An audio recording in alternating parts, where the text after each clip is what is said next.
Why am I still hearing this?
What's up, everybody? This is the Jedi. Jedi, you're back again tonight. Yep. And I'll tell you what provoked me. I was taking my neighbor that I've shared a lot about with you guys. I call him my uncle now. I have for quite some time now. He really is an uncle, you know. He's older and wiser. And since I moved here 3 years ago, which seems like yesterday,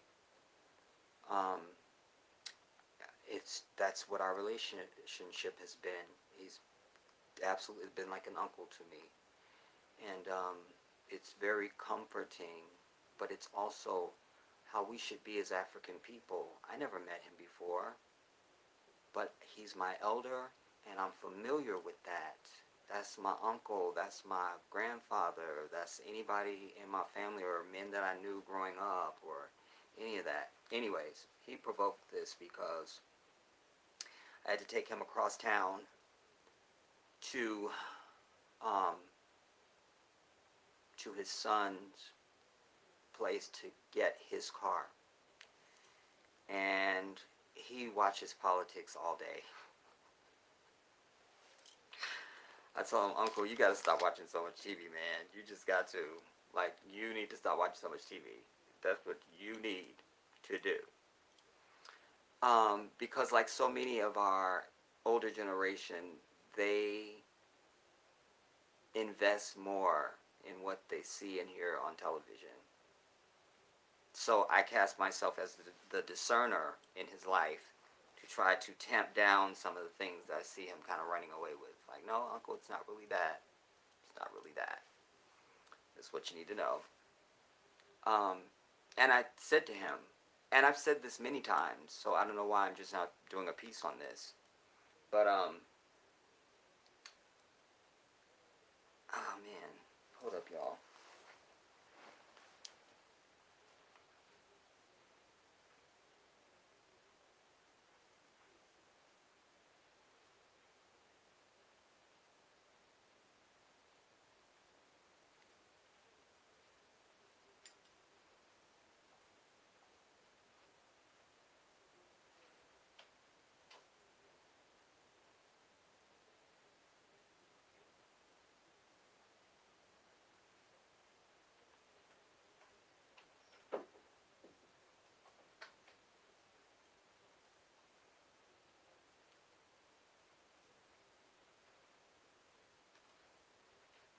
Whatever.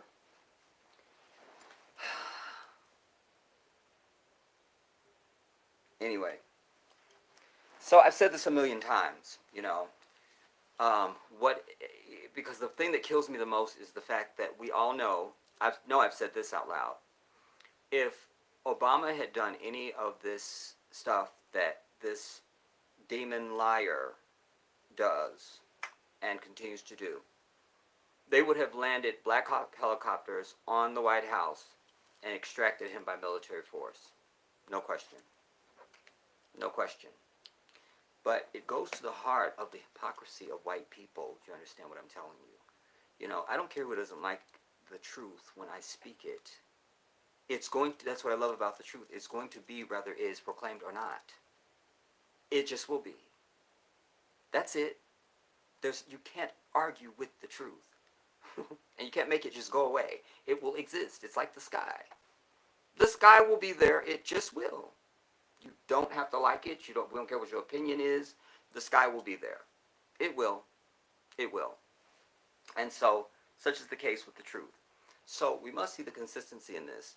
So, the hypocrisy of white people, what really brought me to this was because I was saying to my uncle, the poll numbers are what really concern me. You know what I'm looking for, you guys, is my nail clippers. Because my claws are really, like, I tell you, my whole life, it's just a way. Muslim men, we don't let your nails get long. But because of the pandemic, you're not really going to the mosque, so the claws start to come out. And I just can't find my nail clippers anywhere. That's why I keep looking around incessantly and, like, stressing on it just so you don't think I'm seeing a ghost or something. Anyway, you know what?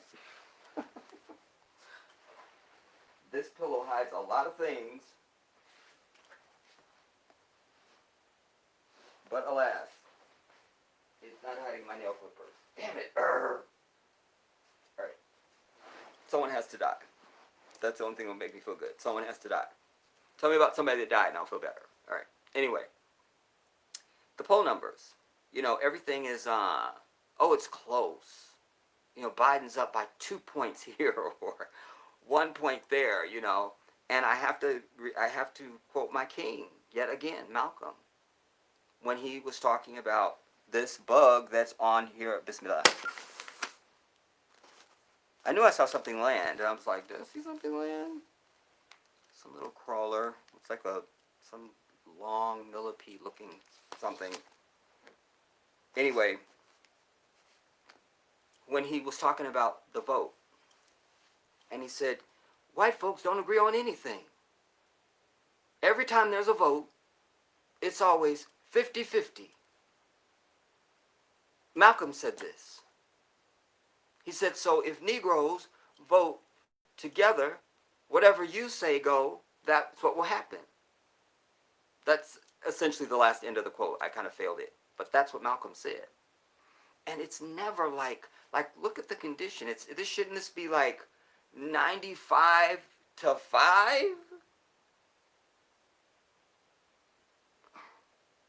I just heard the other day, Trump's poll numbers have returned to what they, were before something and something.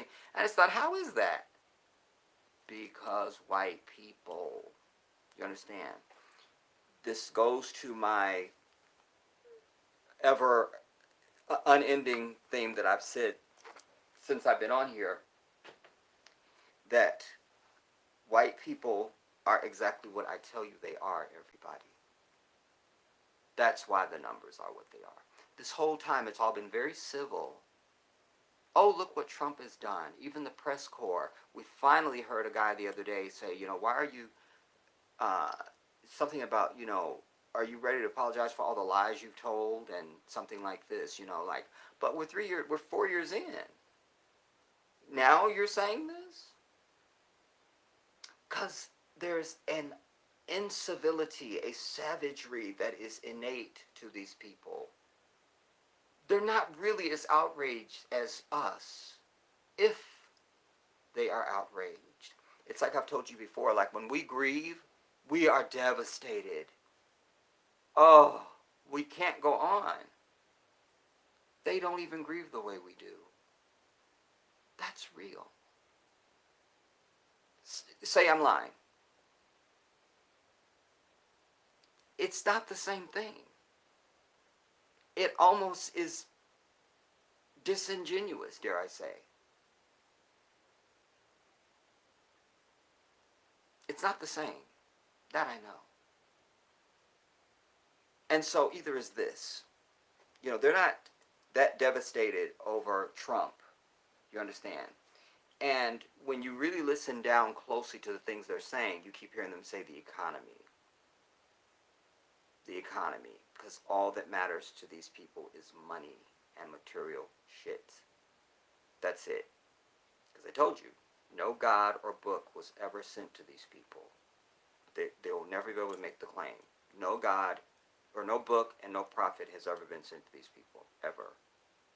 No book, no prophet. Find evidence contrary to that. You will not. That's what's real. Goes back to what I told you about the anti-Semitic hocus pocus that they pull. How you from Europe and you claiming you're Semitic? Show me that magic fucking act so I can take it to Vegas and clean up on it. How, now tell me, are you from Europe and you're Semitic? I'd love to see it. Show me that. Show me how you do that magic act. I'd love to see that. That's up there with Blaine and Copperfield. It's right up there. Do you understand? But if Trump was a black man, first of all, he wouldn't have gotten this far. Because remember that Obama could not mention he was a black man. He dared to have compassion as a statesman and as a real leader, as only an African can be. After the death, the murder, the savage murder by a fat white beast of Trayvon Martin. And when he stepped to the mic, at the end of his remarks, he said, you know, if I had a son, he'd look like Trayvon. And white people's heads rolled off. I've also said we have to be over what they think and how they feel. Give a fuck. Because they don't give a damn about how anybody else thinks or feels. And what I'm also sick and tired of, and as I speak to you right now, the convention is on. The convention. And I only had it on so that I could see my queen, Michelle Obama, and worship her imagery. But,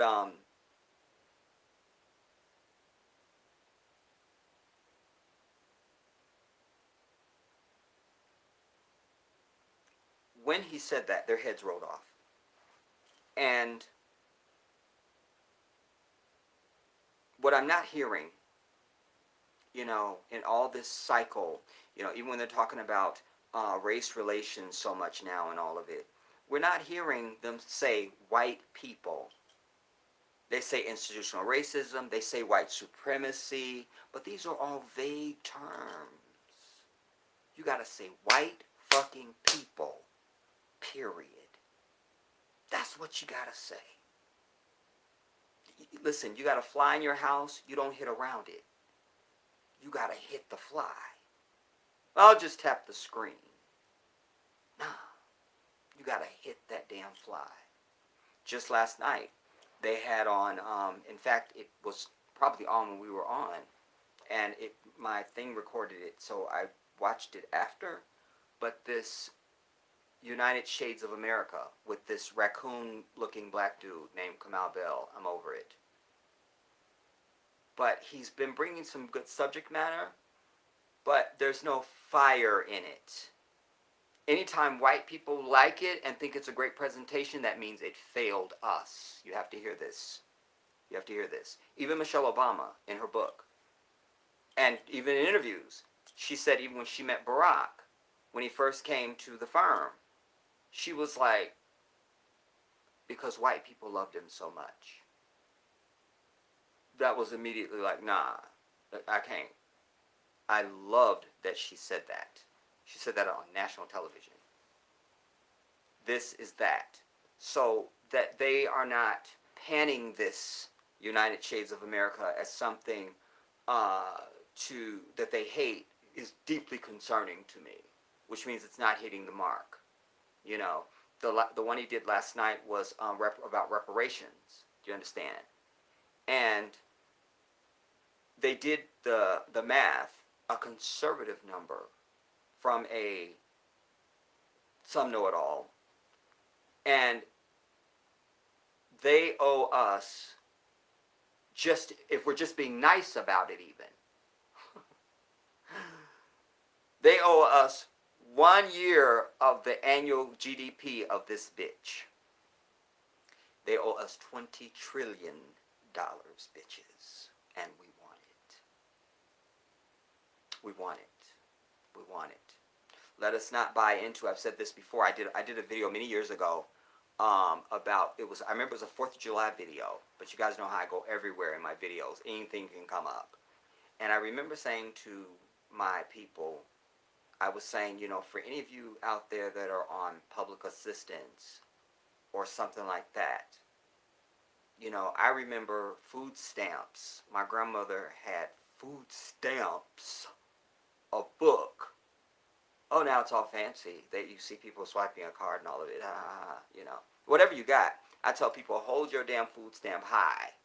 Make sure everybody see you swiping or tearing your food stamp or whatever it is. And you do it proudly. Because they owe you that and then some. No African in this country should ever have to work. We shouldn't have to. We shouldn't have to. We should not have to work. We should not have to work. And anytime you can get your free coin from this bitch, you get it. Do you understand what I'm telling you? You get it. You get it. You get it. Because all they're doing is that's what they're doing. They're living on the money of the American people. All these people showing up on TV in their fancy suits and they're senator this and congressperson that and mayor this and governor that. Somebody's paying that. It ain't like they got a side hustle where they make money and they come do this. We are their money. You understand? So when you hear, especially white people are the first ones, especially white Republicans, but we hear nothing from them about spending. Remember, Obama was doing too much spending, even though he brought the country back from economic and total collapse. He was doing too much spending. Well, Obama's just doing too much spending. They always come up with some snakish way instead of just saying, I'm a white devil, born evil, and I don't like black people. And it hurts my ass that a black man that looks that good with that perfect statuesque model-ass wife and those perfect little girls is in the White House because we pale to anything black people will ever produce. Their worst is greater than our best. They'll never say that. So he's just doing too much spending. It's his policies. It's his spending. We've all heard it. We all heard it. We heard it. And all of it was a lie. All of it. But we heard nothing about spending since this dinosaur, this dragon, this beast, this devil, this entity, this it has been in the office. If somebody's heard it, please tell me. I've not heard one white person anywhere say anything about spending. Haven't heard it. Didn't hear it under Bush. Didn't hear it under this devil. But if let them tell it, Obama was just doing all this spending. And let us imagine now, because remember, Michelle had to also be perfect. But Barack couldn't just be perfect. Michelle also had to be perfect. You see, this is how we know they're perfect. Because we always have to be perfect, even though we're way superior to these people in anything that we do. All the data shows it. All the evidence shows it. So if we do something, what you're watching is not excellence. What you're watching is perfection. Do you understand what I'm telling you? The closest thing to perfect, because the only thing perfect is the divine. So this is the closest thing to perfection. So not only did Barack have to be perfect, but Michelle had to be perfect also. She had to be perfect. Perfect, perfect, perfect. But here he can come along with this slut who never shows up anywhere. She's never given a major speech. The bitch can't talk English. His sons are on cocaine. His youngest son is autistic or something's going on there. Something's going on there. Barren, whatever, I'm over it. Ivanka with her buck teeth, there's an ancestral relationship going on there, I suspect. And then Ivanka, or Melania is just a slut. She's just a pinup whore. That's what she is. She's not intellectual. She's not smart. She's not been to school. Doesn't have a talent. She doesn't have any passion. She doesn't have a cause. She just exists to breathe and wear Manolo Blahnik or Dolce & Gabbana. That's what she is. Yet, Michelle Obama had to be perfect. Do you understand? This guy is a slob. Remember, Obama was smoking before he was elected. And it would come up in every question by other white devils because they're all the same. It's not just the yahoos out in the country, and don't let them tell you it's just middle America. It's anywhere that white people exist. Do you understand? So, and their media, because they are also white. You're talking about one. You don't see a roach in Nebraska and go, that's different than the one in Chicago. You go, that's a roach, and you get some raid. It's the same roach. Nobody goes, well, that's Nebraska, so it's different. Well, not that one. This is that. So every question was, have you seen the president with a cigarette? Has he seen it? Oh my God. Meanwhile, this guy has not released his medical records. We don't know anything about his tax returns. I really don't care. It's the principle of the issue, just that you gave a fuck so much. Now I care. So it's a tit for tat with me. I didn't want to see Obama's medical records or his tax returns. I don't care. Y'all got more money than me, and that's all I need to know. But now I want to see it. Now I want to see it. Now I do. Well, now I do. Now I do. Because you made such a big thing of it. But it's okay with him. And it's not a firestorm. It's not being brought up every single day. He can tweet and say the vilest shit. No death threats do we hear about. None.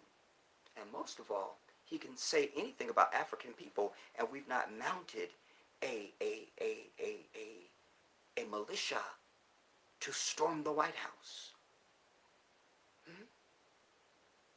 Yet there they are with their guns because they have to wear a fucking mask. And the election's close. I could beat him. Do you understand? Or could I? Because I want to give you a little bit more about something I just learned. I thought I knew everything there was to know about the Electoral College. I'm smart. And there's the phone overheating. It hates you guys. You guys are bad luck, dude. You guys are bad luck. Something goes on when we're in this session, y'all. I don't know what it is. With this phone, it's flashing. It's giving me the too hot warning. Stop, don't, we can't. You're in danger. I don't know.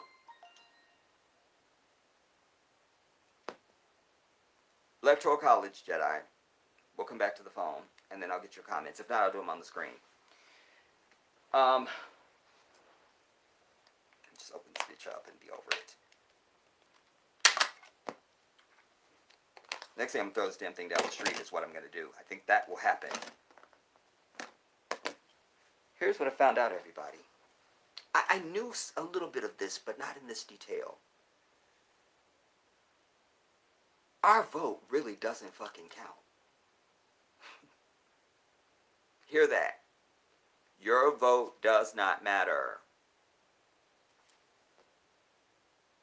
After you vote in November, the Electoral College votes in December. And they're not bound to go with whoever won. Indeed, in most electoral municipalities or states, we'll say, there are some states where you are supposed to go with the will of the voters. So if most of the voters went to this candidate, then the Electoral College person would cast that vote, however many delegates, however many electoral people they have in that state. And they gave their little fancy reasons and trying to cover why this is this way and all of it. But let us be clear. This was formed so that they could always ensure that it would be white people that would decide the vote. Period. And to keep your black ass out. So indeed, it is a miracle, I tell you, nothing less than a miracle that Barack Hussein Obama became president of this bitch. Because Barack had a 50-state strategy. It had never been done before in history. By the time usually it's Iowa, New Hampshire, South Carolina. It's pretty much over. That's it. But Obama did what I do when I play Monopoly. I've already won before the game starts. Do you understand? And then my nephew's in tears. I'm over it. But that's what he did. That's what frustrated Hillary's lying sniper fire ass so much. Because she had been confounded. Do you understand? That's the word. She had been confounded. Hear that. She had been confounded, attacked, defeated, completely annihilated in a way that she could not have anticipated. And he was black. Damn it. I won't concede after the election has been won, as she marches off in her fucking pantsuit. I'm over it. And those funky shoes she wears. I just know they stink. I know it. No socks and those little flat boats. That's I know it stinks. I know it. I know it. I know it. I know it. Ugh. Oh my God, where's my lunch?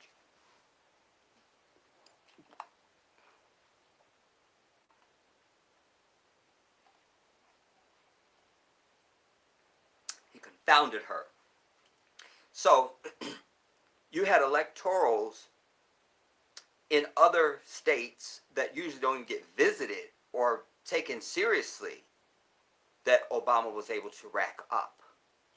That's how he won. Then given the mass amount of money that he was raising from people like myself and everybody else across the damn country that were really behind him, and there's nobody that could have beat him. Nobody. And indeed, he changed the way you run for president. I'm sure they'll go back to the old way. But then Bernie was following that model too. Do you understand? That's why you have the whole Democratic Party get behind anti-Bernie. Anybody but Bernie. Because they're all corporate bitches, including Joe Biden. They're all corporate. So is Kamala bitch-ass Harris. They're all corporate. But I'm telling you forthright and completely, and you should do your own reading on this. Your vote does not fucking count. It doesn't. They even had a guy who is, of course he's white, who is part of the Electoral College. I feel like he was in, we'll just say Texas right now. And he understood that under the state law and under the law of electors, they didn't have to concede their vote to Trump. And he launched a campaign, him and some other electoral people who are members of the Electoral College, trying to stop it. Unfortunately, they were saying they weren't able to change their vote to give it to Sniper Fire, but they had another Republican candidate that they were willing to give it to. I still don't understand that, even though he said he wanted Hillary. I didn't really understand the details of that. But my point is, the Electoral College is what elects the president. It's not the people. That's 100% real. So for all their convention and Joe Biden is the man to get it done and all that, that's all fine. But at the end of the day, we've seen, even in 2016, Sniper Fire won the popular vote, but she's not in the fucking office. 2000, Al Gore won the popular vote, but yet he's not in office. Can I carry the one? Can I buy a vowel? You know? Like, this is bullshit. That's what this country is, dude. It's bullshit. Then this post office thing. Could you imagine if Barack Obama was doing anything that looked like he was trying to sway the vote? Just imagine that. Just imagine that. Just close your eyes and imagine. Let us just imagine. Just imagine. There's Barack looking amazing. Not as good as the Jedi. Slow down. All right. But there's Barack looking amazing. All right. All right. And he's doing something now that could sway the vote for him. Imagine that. Imagine in your mind what white people are saying and doing. Imagine what the news reports look like. Imagine. Imagine. Imagine. But it's this white devil. And it's all very, very civil. While we see film of them picking up mailboxes and carting them away so people can't go and mail their shit off. I mean, what the fuck? Where's the sniper rifles, everybody? Where are they? There are some things that just fucking require violence in this bitch. Do you understand what I'm telling you? That's what's real. You don't settle everything with fucking peace and civility and shit. Imagine if Barack Obama was having mailboxes picked up off the street. Imagine that. Imagine if he had just gotten rid of the head of the Postal Service and installed even, who was our Attorney General? Looked like Oprah's husband. Y'all know who I'm talking about. Anyways, or just anybody. Let's say it was Oprah. You understand? Just anybody that would be white and in cahoots with Obama in a illegal act. Their heads would roll off. Remember, Obama hadn't done anything, but yet he was a terrorist. He wasn't born here. He wants to take their guns. He's a Muslim, which I wish he was. He's everything. And he hadn't done anything. Yet this guy is all of those things and then some. Not a word from fucking white people. No real outrage. They weren't in the streets until we were in the streets. Trying to usurp our shit as usual. Do you see what's going on? Our mail, my mail used to, the mail would run, between 9:30 and 10:30. I know who my mailman is. I always say what's up, and that's what's going on. Now, I don't know when the mail is going to get here. I don't know. I don't know. Today, it didn't run until, I don't know. Like, I don't know. Like, it's way late in the afternoon and all that now. The other day, there was a driver that was out there. I went out, and he was turning around the street like he didn't know what he was doing. I love the post office. Do you understand what I'm telling you? Like, there's certain institutions in this society that I'm like, I'll ride with y'all till the wheels fall off, and the post office is one of them. I've lived all over the country. I've never had a rude postal worker ever in my life. They are some of the calmest, most helpful, patient people I ever met. It's almost scary. And it is a miracle to me that I could be anywhere in the country and send something this big, and it can be anywhere in the country the next day, depending on what time I mail it today. And they handle billions of pieces of mail. And 99% of the time they get it right. Even the airlines can't make the claim. How many of us have had our bags lost? Do you understand? Certainly I have on Greyhound. Actually, I know they went through my bags. They were trying to steal my New York baseball cap. That, I'm over it. Just, I'm not going to stew on it. Not going to be bitter about it. It was years ago. Release it, Jedi. Just release it. Release it. But I'm just saying, like, and I've known postal workers. I know postal workers. One of my buddies now, I haven't talked to him in a very long time, but he has worked for the post office for many years. And they work on the weekends, and then now with the advent of Amazon and all that, they pick up deliveries for them. I ride with the post office, dude. Any raise they want to do, I'm here to pay it. Like, $1 a stamp, sign me up, whatever. And you still hear people bitch about, it's just, this post office is just too much, and it's too much, and shut up, bitch. You understand? Like, some stuff is worth what you're paying for it. And most things in this society, you're overpaid for the value of it. You're overpaying for, the value is not what you're paying. It ain't worth it. But you're paying this, and it's not really worth that. You understand? But the post office is worth its weight in gold, in my view. If somebody has a different opinion, I'm happy to hear it. But this is fascism. This is fascism. I brought you the picture that I showed you side by side. It's on one of my videos. You have to go and watch my work, everybody. I always tell you, you have to watch my body of work. I think I've used it as the thumbnail picture for that particular video. But there's a picture of Hitler holding the fucking Bible exactly the same way, same hand, same everything. And there's Trump holding that fucking Bible. I told you in that video, he was saying, I am Hitler. I'm Hitler. I'm Hitler. This is all being allowed to just be civil. No mention of that. They said, oh, for a photo op, and they focused more on the fact that he had turned tear gas on the protesters, which was equally important. But let us now go back to the fact that the bitch was posing just like Hitler. Where's that image being splashed all over the media? I didn't see it. I didn't see it. They know what this shit is. You understand?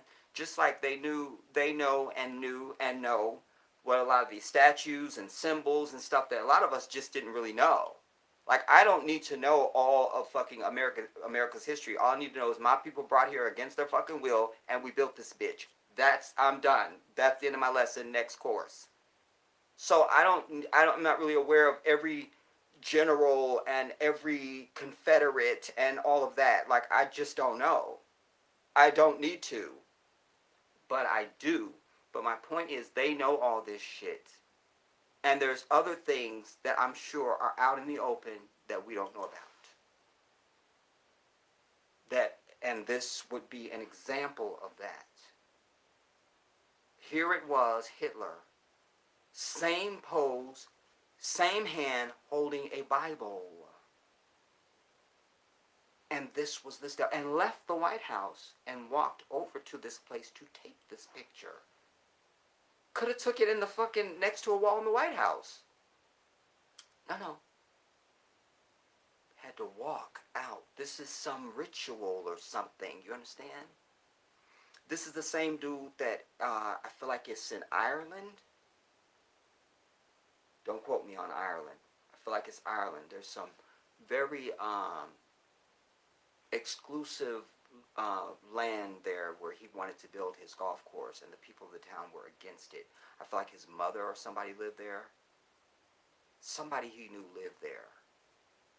And it was a big scandal. He went there with all the, the media and the press. This would be long before he's president.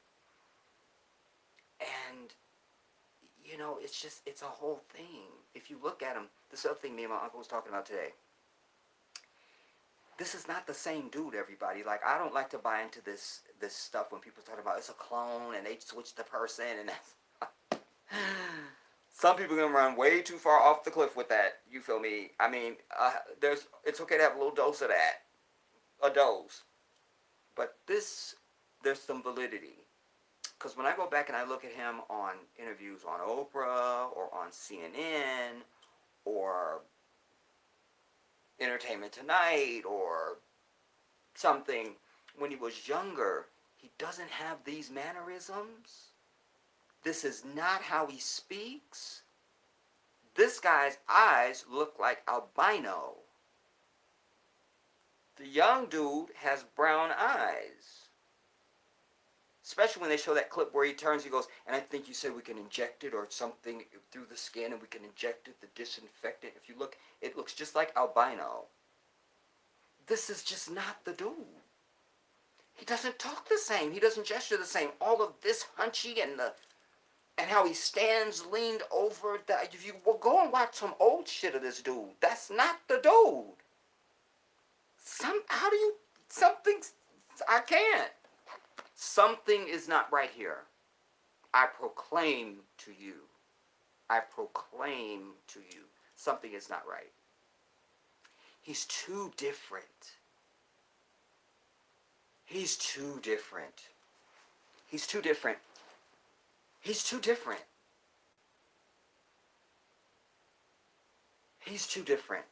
Go watch him on Oprah or something, or Donahue or something, Geraldo or something.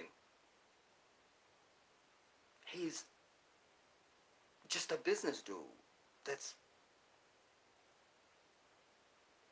I would say likable, but because he's a white devil that can't be likable, but you understand what I'm telling you. And his mannerism is very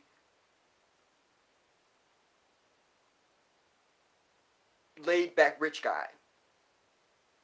No worries. Oprah even asked him, a lot of people said you might run for president today. He goes, well, I don't think I would ever run for president. I think if I ran, I'd win. He said this years ago, like decades. You know, I think if I ran, I'd win. So there was that arrogance there. But his mouth is not the same. It's nothing's the same, dude. Like I don't want to buy and say like this is not the same dude, but I'm essentially saying this is not the same dude. Like it's not the same dude some kind of way. That guy would sit there very calmly, very his body language was very relaxed and calm. Easy to a laugh if you said something funny. He just regular person. Regular white devil, I should say. And this dude is something else. The gritting, the breathing, the this and the this and the uh well like he's a contortionist or something now. There's nothing about this dude that you put him on something else when he was younger, next to a video, like videos side by side playing, and you go, the hair is kind of the same, but other than that, I'm just not really seeing it. What about you, Bob? Just not seeing it. I don't know. You see, it's different. He's different. He's different. The guy that was saying Obama's not born here is the same guy that was the only celebrity speaking, besides Elizabeth Taylor, rest her soul, that had the backbone to speak up for Michael Jackson. Just how you hear him rail now against shit, he was railing against them now. He's not a pedophile. This is ridiculous. He's around my children. My kids love him. He's amazing. He's a wonderful guy, and this and the third. He was bold about it. But that was that dude. That's not this dude.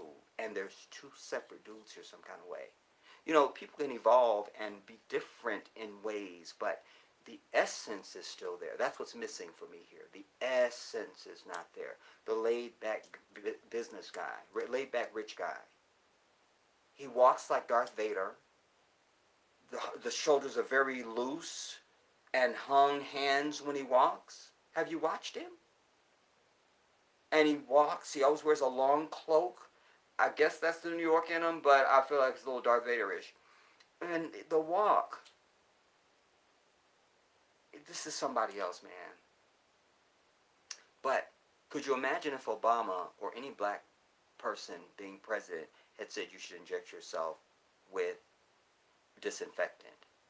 Can you imagine how it would have been looped, endless loop, like they looped Jeremiah Wright?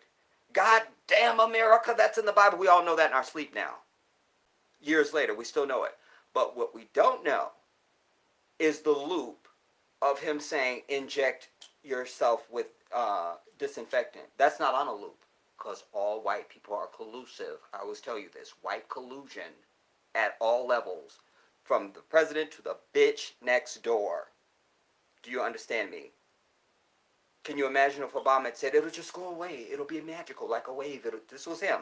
It'll go away like a magic. It'll just go away like a magic hack. It'll just go away. This was his words. Could you imagine?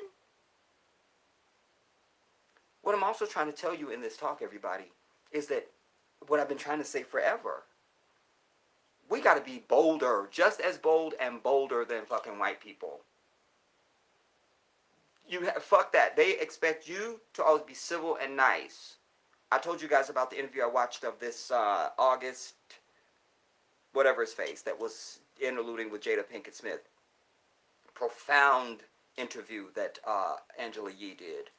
Profound. This was Oprah quality video or interview. It was up there. It was that. I really know that dude now. Like, I want to go hang out with him. I couldn't tell you a song he made or why he's famous. But just that interview, I know who he is now. And I had seen him on Red Table for something a long time back. All right. I feel like he was heavier then. Anyways, even he was saying that in that interview, he goes, forever, it seemed like black people, we're just supposed to take it on the chin all the time. Even that dude can see it. We're not taking it on the chin no more. And we should have been out in the streets with guns and pitchforks over this asshole being in office. Because they were out within 24 hours with their Tea Party wanting their country back after Obama was sworn in. There they were. Tea Party. Rallies outside the White House with guns strapped on them. And that was all fine. I'm telling you, before I leave to Africa, I want some shit to jump off in this bitch. I'm telling you. I want it. I want it. I want it. I want it. I want it. I want it. I want it. I want it. I want it, dude. I need some shit to really jump off. You understand? At some point before our lives are over, we got to get our hit in, everybody. That's how I feel about it. I'm one of these people that when you do me wrong on purpose, my only focus is getting back at you. You can make a mistake all day. I'm the most forgiving person. I will be apologizing to you for me, you know. But you do shit to me on purpose, I am focused on revenge on you. That I will not stop until you suffer. I've always been that way, because that's what's righteous. You got to feel what I feel, and you're going to, and I'm going to see to it. I need that. So here we are for decades and generations. We're letting these people just fucking step all over us. I just seen who was it? I think it was Black Beauty that sent me something, we'll just say a few days ago, where some white bitch goes into Lowe's, and I guess the brother worked there, but he had on a Black Panther t-shirt, like, you know, the movie, not the brothers. And he had to go home because the bitch complained. She should have had a bloody nose and a fractured face. Do you understand? This is where we're at. And we are justified, I need you to understand. Absolutely justified by the divine. We got to be over what laws they say and what they say is right and how you supposed to respond to oppression and how you supposed to respond to people fucking with you. You unleash motherfucking hell on these bitches. You understand? And know that you are sanctified by the one who creates. Oh my God.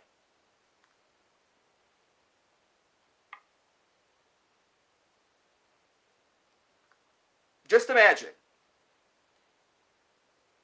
Obama was picking up mailboxes. Imagine that. And now, because of this dimwit, even their convention is all virtual. Nobody can be together anywhere. This country is number one in all the fucking cases on the earth, because this is the asshole, the devil, as I've always told you. This is the seed of evil. Of course this will have the most fucking cases and the most deaths. Of course! Of course! Is anybody surprised by that?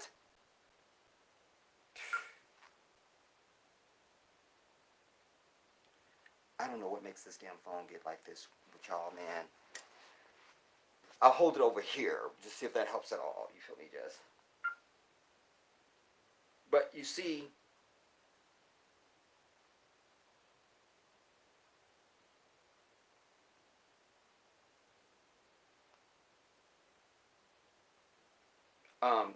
let me go get some of the comments out of the way just so I can go on. I think I'll split it like that. Then I have a billion comments that I read after I'm done speaking. I can do both. Shout out to Melody. Am I first one here? Yes, you are, Melody. Apparently you were. Good evening.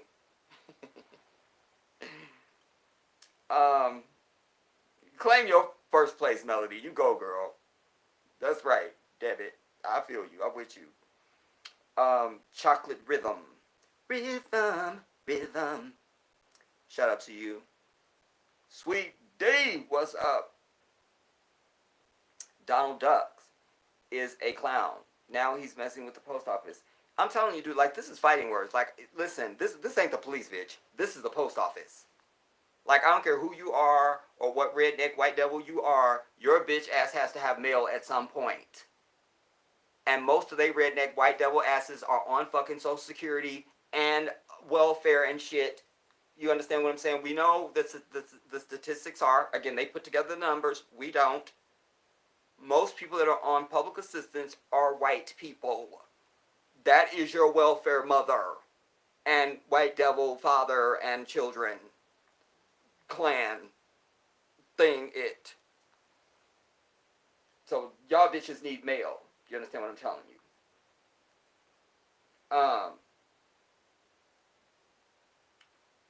Salute to you, Quince Randolph. I hope you say Quince, not Quince. Your voice speaks Spanish, understand that, and can read it and write it. That is Quince. Shout out to you, Quince.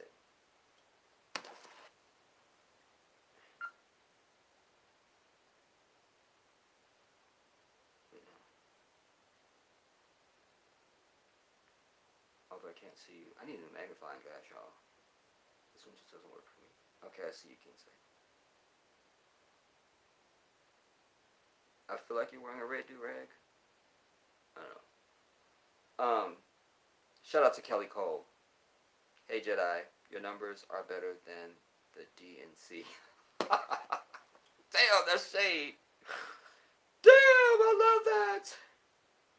She said, Jedi, your numbers are better than the DNC. Wow, I get that and I love that. Damn, Sean Scott, shout out to you. Good evening, Jedi. Salute to the melanated family out there. Sorry I'm late. You're good, you're good. Shout out to J9. Good to see you, Jay. Eric Holder, thank you, Jay. Thank you for listening. Listen, y'all, when I mean this. Like when I'm having a conversation with you. If I can't remember something or ask a question, I really want an answer. Like, appreciate you, J9. And Sean Scott.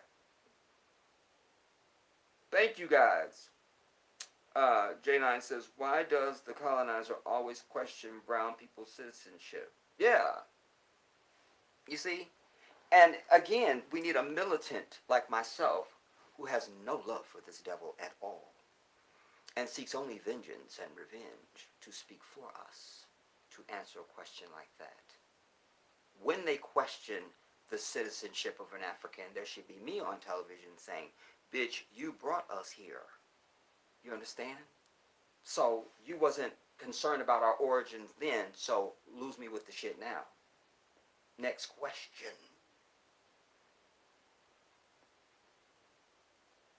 Sean Scott, Jedi, that's a fact. His mother's birth home in Ireland. He went there for 5 minutes. Yeah. So you probably saw the whole little entourage and all the big parade of it all, and the land with the grass dunes or some bullshit, but you know, and there was much pushback from the people there. They were not having it. But money wins, bitches. Good evening, Cassandra. J9, Trump is influenced by Putin. He's desperate to stay out of prison. That's why he is different. You know, and where is this bitch ass from? They can say a lot of things, but where are they really from? Any of them. Because we know none of their white asses are from here. We know that. We know that. No white people are from here. Let us just be clear about that. And he could be Russian.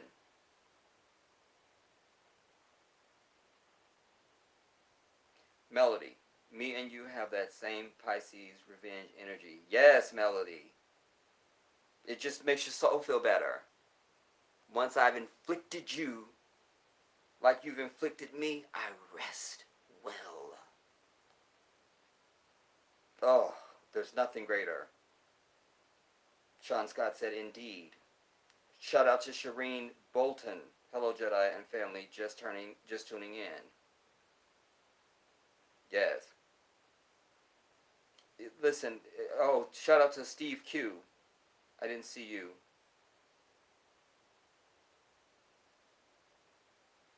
that's just what your soul tells you. You know, the other thing I wanted to say to you guys was something that I always contemplate is, you know, we all begin as children.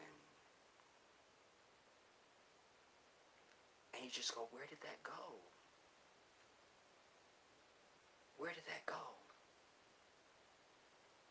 Where did it go? But I find myself, because I'm so consistent, I just don't even feel like the same way about white little babies as I feel about black little babies. I just don't. I see white kids being the cutest thing, and I just don't feel it. I know that's supposed to be cute, and indeed they are children, but I mean, that's how scarred I am as an African living in this bitch around this white devil. So I make no apology for my authentic feelings and responses to this bullshit. None at all. I don't need to. I don't need to. I don't need to. But when I'm anywhere and I hear children, I just go and just let their little voices sound like violins to my ears. They're just little aliens. There's this show on now called Doubling Down with the Doricos. The sister and the brother, they are a beautiful couple. And they have 14 children. All the cutest thing ever. I have my favorites. But that's a house I could be in. Just with all that bad cuteness. Just busy and just getting on your nerves. I could live like that. But I'm trying to get to just how even babies, like when little babies, when they're just little, that sound, that's the only entity on earth that makes that sound. And then when they're little children, their little voices, that's the only thing that sounds like that. You hear a child's voice, you hear a child's voice. You heard it, you see it, you look for them. Where is it? That's some little kids here. You know it, you know? And I just think, how do we go from that to something else? It's okay to grow up and evolve, but I don't know if really evolve is the right word. I think growth is good. Evolution is not so much. Because what do you need to evolve? Do you really need to evolve? I question. I think growth and maturity is good. But what does that really need to be? Why don't we still act like our child self? I do. I may sit up here and I'm Mr., adult, but there's nothing I love more than just getting in the floor with kids and playing in the dirt. I still play with toys. I love that, man. I love that. I love that. Why can't I? Why? I'm still me. I'm still me. So why? But I think that's being a whole person. I don't need to shed my childhood to be an adult. And I don't need to shed my adulthood to be a child. I'm all of that. I was a child once. I'm an adult now. They're one. All those are me. I'm that dude. I'm still that. I'm still that. I think there's beauty in that, really. But I just wonder, where does it go? How do we just leave that like we shed a skin or something? And if you're going to shed a skin, then you should become something more beautiful and more complete. That's what nature shows us. When snakes shed their skin, it's a more beautiful design now that they have. Oh my God. When a caterpillar becomes a butterfly, oh my God, you're even more amazing now. Or a rose is just a bud, and then it blooms, and you're even more beautiful now. Like that. A girl, she's just a little girl, she's a little princess, and oh my God, then she becomes this woman, and oh my God, she's Michelle Obama, and she's going to marry me after she gets rid of Barack. I'm sorry I said it out loud. I may be sabotaging their marriage. I don't want to get into it. Don't ask me questions.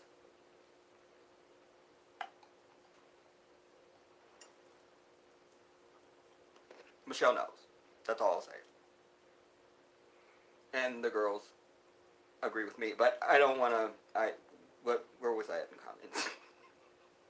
But I'm just trying to say, you should become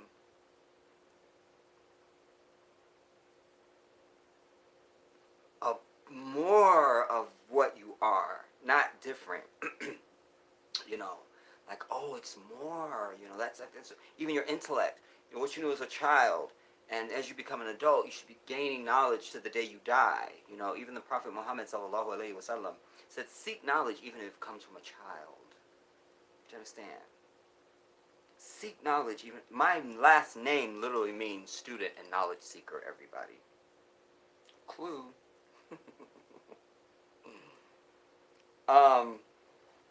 But that's that. Like, you should just be growing and progressing and becoming more fruition of you. I reject this. You have to change. Nah. I'm not doing it. Especially at Ramadan, we're in the mosque, and the kids come into the musalla, and they want to run around the musalla, which I used to get on them about that, especially when I was muazzin. But there I am running around the musalla with them. I love that. I love that. I love aggravating kids and playing with them and getting on their nerves, and they get on my nerves. I love all of that. Damn it. Shout out to Ann Can. Haven't seen you in a while. Good to see you. We lose it because other people tell us to grow up and be serious. That's so true. I want to say this to you too, since you said that, and Sean Scott said Black Cherry Punch tonight. Okay, Jedi. You already know. You already know, Sean. You know. It's always on deck. Understand? Must have my Black Cherry. But to Ann Can's point, I said to one of my sisters many years ago before I stopped speaking to all of them, because before this particular sister, before she got married, and it's really this dude's, my brother-in-law's fault, because all of her other relationships, there was never any change in my relationship with this particular sister of mine. We just were always the same as we'd always been as kids. Even as a grown man, if I went over to my sister's house, I could crawl in bed with my sister and pull covers like we did when we were kids. That's what was just normal and natural to me. Suddenly now I can't get in my sister's bed and pull covers. I'm a little put off by that. And you're not allowed to spend the night because Jim doesn't like it. He doesn't like guests in the house. Bitch, I'm not a guest, I'm family. And I will burn this bitch down. So don't tempt me, you see. But my sister said, well, we're older now, we can't do all the things we did when we was kids. I'm like, why not? Why? Why? I mean, if there's a reason, I'm happy to hear it. I'm an intelligent man. Tell me why. Tell me. Excuse me. Tell me why. If sounds like a logical reason, I go, yeah, that's totally true. I didn't think about it like that. Yeah. Okay, I'm good. But you got to tell me why. I always tell you speaking of children, I always tell you the most beautiful thing that ever comes out of the mouth of a child is why. Tie your shoe, why? Go to bed, why? Take a bath, why? Get up here to eat, why? Put your boots on, why? Everything is why. And they will drive you into an early grave, or at least into a rehab center with this word. But it is divine because that represents that they are a new vessel, and everything must be asked why, because it's a new thing that's happening now. I'm experiencing this. Why do I do that? Why do I do that? Why? And I never lost that in my life. I'm so complete with that even when I'm sitting and somebody's saying something to me, and I'll be sitting listening, and then I'll say, why are you telling me this? Why are you telling me this? Especially if it feels like something like I don't know why I would need to know this. Why are you telling me this? Why? I always ask why. Why? Why? And usually nobody's expecting you to ask why. You're just supposed to go along. Well, that's not my style. I need to know why. And alas, we all need to know why. Why? Why? Why? Why can't I? Why? Says who? Says why? Why? Why? Why? And it can't. And when it's your parents, they say, "Cause I told you so." That's why, and you have to just deal with that. Shout out to Kiara. Good evening, my sister. Yes. Um. Um. Also, let me say this before I forget, you guys. Sometimes when you guys leave messages on a video, my phone will put up a little thing that looks like a flower, like up at the top, and I know it's from YouTube Studio. Well, sometimes I click on those and I see your comment, and sometimes it says the comment has expired. I don't know how you send those, or how, I don't know, but don't do anything fancy when you send when you, like when we're on chat. That's different. Like we're on chat, but I'm saying when it's just when you're putting a comment in just the comments, regular video, like I'm not on live. Just don't do anything fancy because I don't know how that works. Or and then I go and I look around. I go to the video and it's not there in the comments. It was only there and now it's expired. How does it expire? I can't. I don't know, dude. I don't know. I don't know. So I'm just letting y'all know. Because Kita, one of my Muslim sisters, sent me a link earlier and it was expired. She said, look, all I could see was, check this out. And it was expired. I couldn't click on it. It's just saying expired, expired. And then I go over to the video and it's not in the comments. I'm over it. So just be advised, y'all. The white man is the devil. And even here I sit, no longer with 23,000 subscribers, but with under 4,000, and I'm still a focal point of this white devil on fucking YouTube. Do you understand what I'm telling you? I'm extremely dangerous. Testifying to their evil that I proclaim, and just backing up everything I've ever said to you about these people. This is who they are. I don't need to make anything up or you know, embellish. The truth can stand on its own. It's bad enough. I don't need to add anything.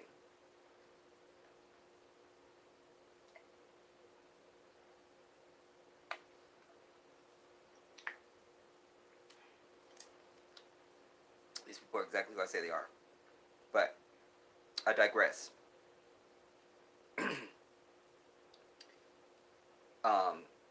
As I said before, could you just imagine if any of this was Obama? And then I didn't go into this as much detail, but I'm going to say a little bit more on this convention. I didn't watch it because we've been on. I only watched the beginning of it, and I was preparing to go live. But what I did see, I saw enough of. You know, because with anything, your opening is what you mean to grab anybody with anything. So I saw the opening. I've seen enough. And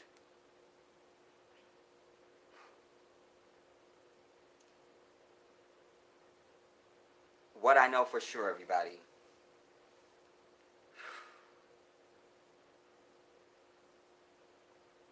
we're going to have to take this bitch.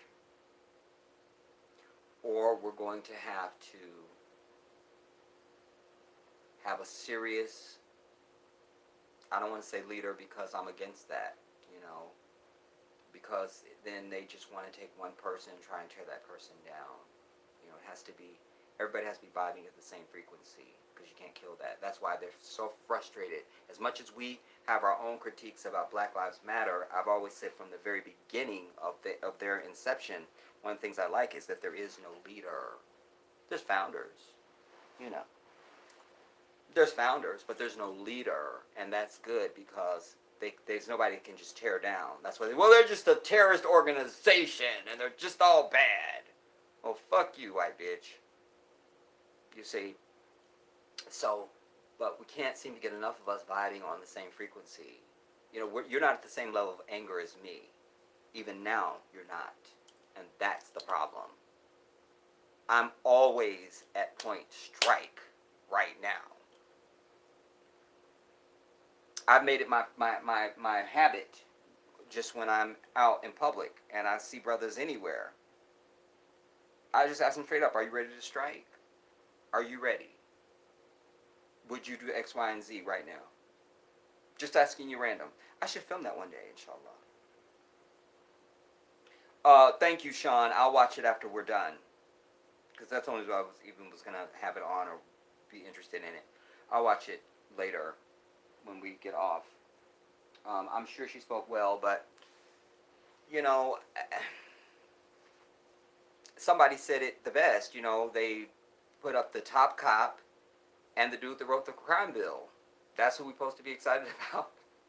And I already told you, the Electoral College is what elects the president, not us. That's just real. CNN ran a full documentary on it the other night. Might have been last night.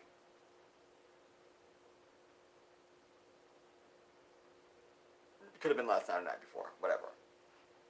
But we don't elect the president. We just don't. And it will be even more chaotic this time because he's already setting it up that if he doesn't win, it will only be because there was fraud, not because of all the bullshit he's doing. Again, white hypocrisy, forked tongue of the white devil. You saw him stand up there and say that Joe Biden had politicized the pandemic when his fat bitch ass was the one politicizing it and saying it was nothing and it was nothing and it was nothing. And Donna Lemon, to her credit, with her white ass boyfriend, husband, I'm over it. Where's my punch? I just threw up in my mouth. Nurse.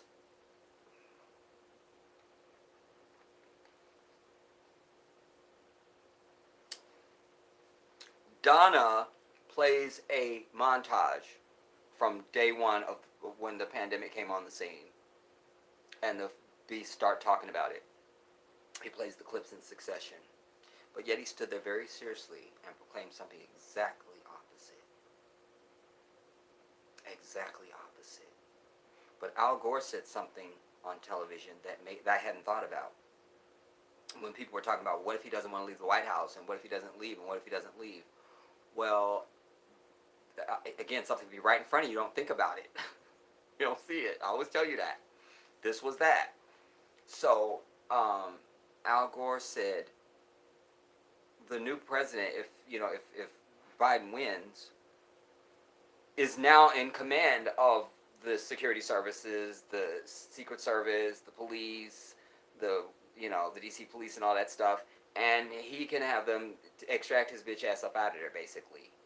I was like, yeah, huh? So like he doesn't get to give any more commands, But let us beware. I've said this before when I've talked about this devil, that it's not just him. Everybody is always screaming the name Trump, but nah, this is like Hitler. Hitler never got his hands dirty. He was somewhere probably having a brandy if this alleged Holocaust went on. He was somewhere having a brandy or doing something else, picking his toenails. I don't know what he was doing. He gave orders. He didn't do the action. It's the people. That's why I have told you in the past, we don't need police reform. You wait for politicians to do something about the motherfuckers that's killing you. You kill the motherfucker that's killing you. You get rid of the fucking problem. Because they're not getting their hands dirty. And it's not stopping. But yet you still dealing with these motherfuckers that's killing you. They're the ones killing you. You understand what I'm telling you? They're killing you. That's who you deal with. We're going to wait? Nah. So this is the thing. So it's not Trump. It's every governor that's went along with his shit. Every mayor. Every police chief. Every judge. You see, it's not just him. It's a network of white devilry. That's what you're dealing with, everybody. That's the truth of it. He sits his fat ass in the fucking in the Oval Office all goddamn day, for the most part. I don't even know how many trips he's made. At least when Obama was in office, that's the only time I really loved watching, because it's like, oh my God, I have to watch him cross the lawn and get on the helicopter, Marine One. And I would watch, especially if they're showing us, if they're doing the full, because they showed more of him anyway, just his movement in general, because it was the black president. So all the pageantry of the office, but you could really only see it on C-SPAN because white devils will be white devils. So on MSNBC, CNN, you couldn't really see the full. I wanted to see the pageantry of the office now. I want it all, bitch. I want it all. And so when you would see Marine One go to Andrews and then land, and then he comes from Marine One, you see the 3 helicopters, they do the little shuffle in the air, so you don't really know which one is him, which I already know which one is Obama because he called me and told me and stuff. But anyways, the helicopters land, and then when when he goes and gets on Air Force One, dude, like, oh, everything. Like, it's everything. You know, I saw when he landed in Cuba for when he was reestablishing relationships with Cuba. And, you know, I saw when he went to different places. I saw the whole pageantry of it. I saw it. I watched it. I ain't seen this fat bitch go nowhere. They'll show, oh, he was at the G whatever summit, and you see his fat ass staying up there looking like a whatever. I don't think I've ever seen him give a United Nations speech.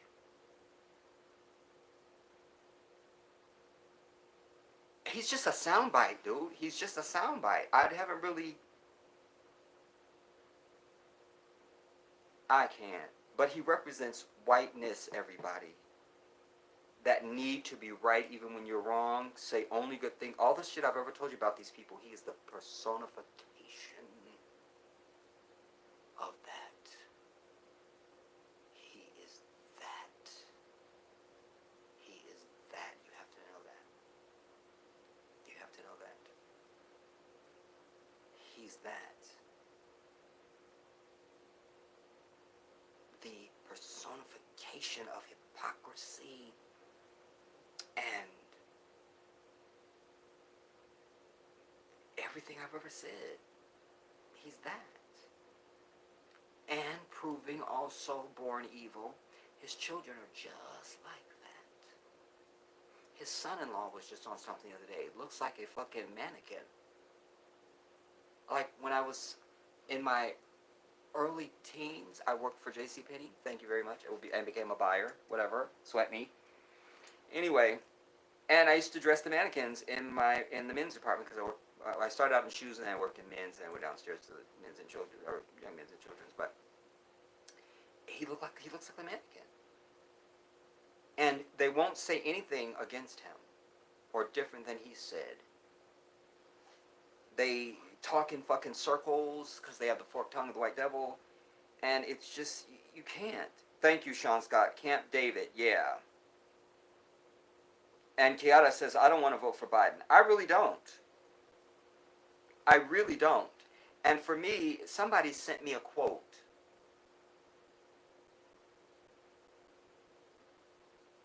One of y'all, one night, somebody said, because we were on this subject, and somebody said, a wise man doesn't pick the lesser of two evils.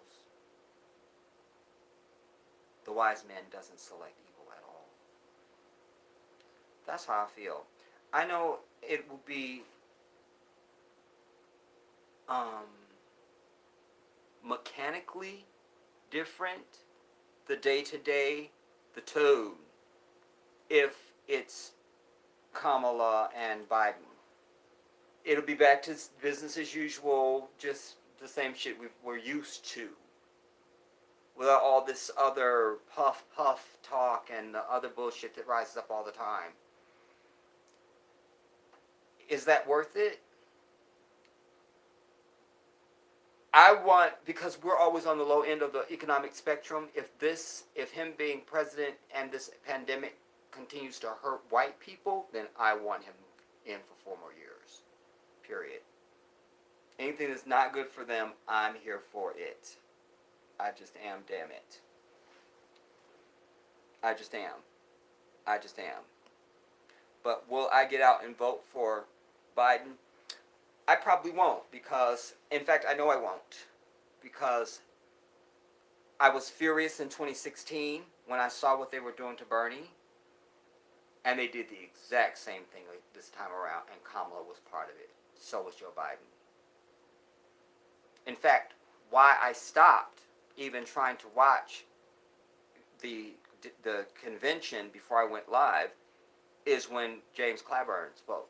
That I threw up, and then I was like, I need to go live because I can't watch.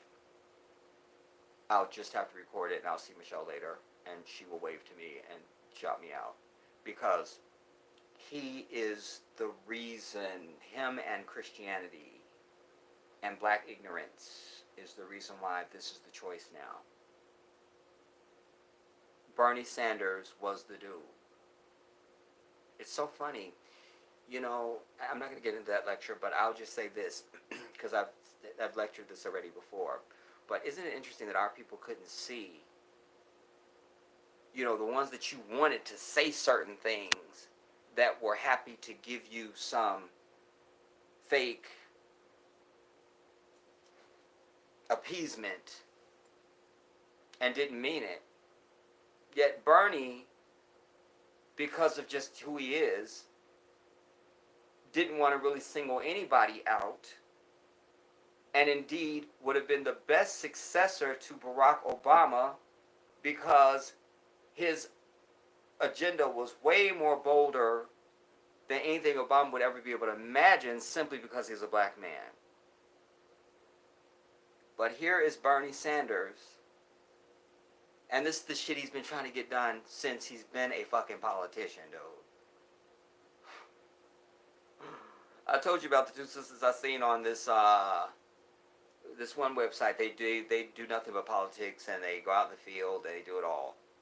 And there she was, these two sisters. She was talking to them somewhere.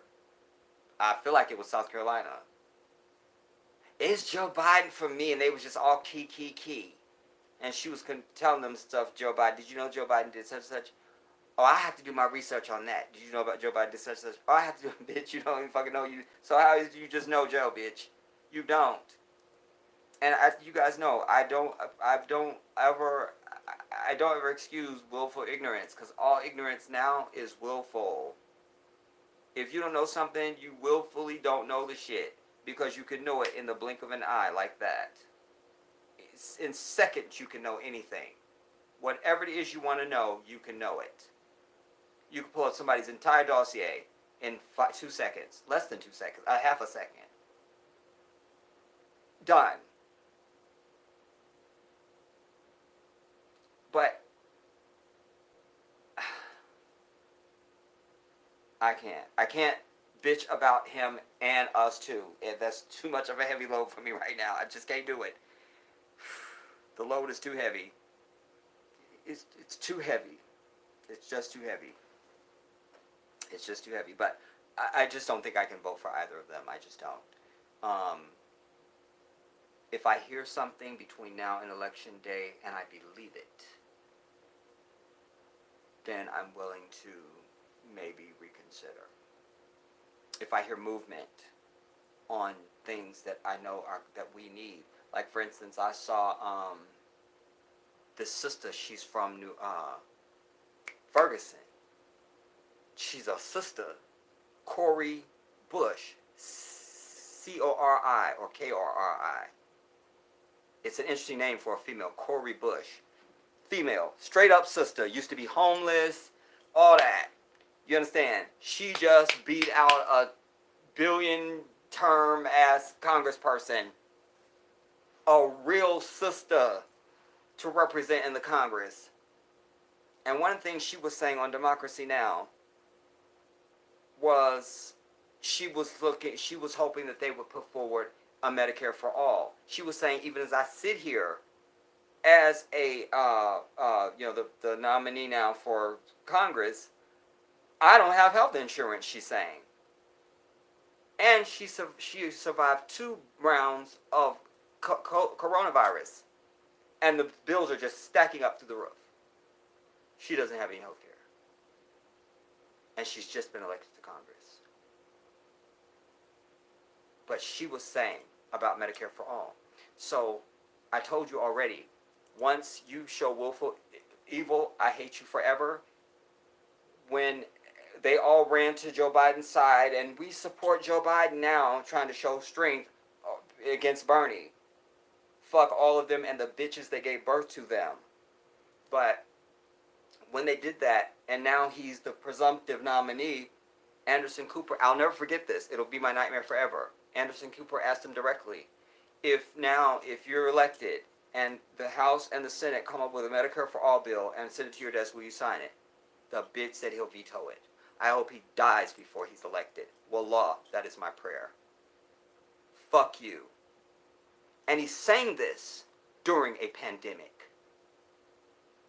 During a pandemic. Not like you could have finessed it a little bit. I will definitely sign it. Given we've got the pandemic and all, I'll definitely sign it.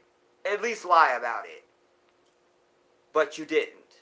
And he didn't stumble or stutter.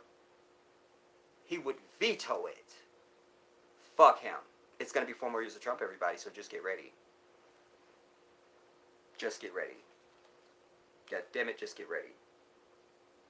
And get armed.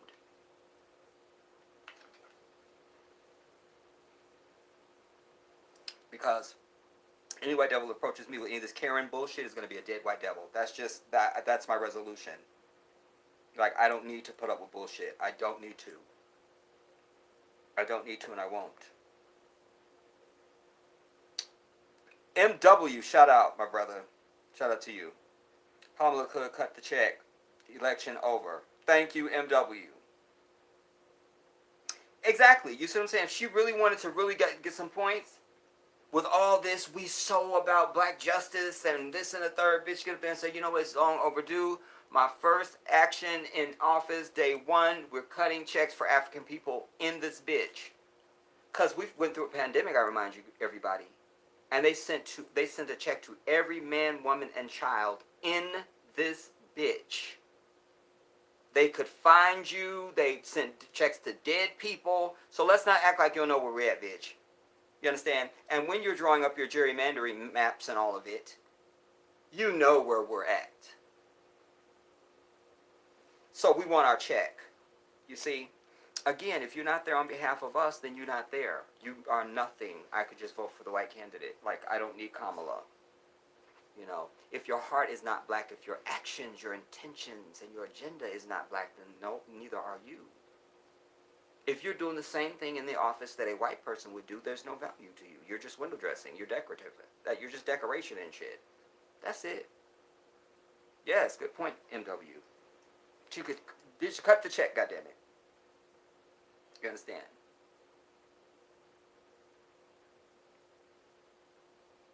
But they always act like they just don't know how they do it, and we just can't, and we have to study it. We'll put a commission to study it. Dr. King said justice delayed is justice, goddammit, denied. MW says her birth certificate says white devil. So he's seen it, and I know MW definitely checks his facts. So that's true, everybody. That happened. He saw it, and he told us. So that's gospel. Thank you, MW. Ann Can says, yes. Why do we need a census? They know where we are. They do. They certainly know where to build those police precincts, don't they? So let's not play games. You understand what I'm telling you? It's just a farce. But sadly, we're not demanding our shit. That's why we don't get anything, because we don't demand it. And if I'm an African man standing up talking shit, then I got one of my people coming up to try and defend the white devil. So I got to do 2 murders at one time, you see. That's just the way it is. That's real. I'm not even being funny. It's always some fucked up Negro that comes along with that bullshit. That's got to go. I'm so sick of that shit, I can't even tell you. That infuriates me even over this white devil. Even more. I can't.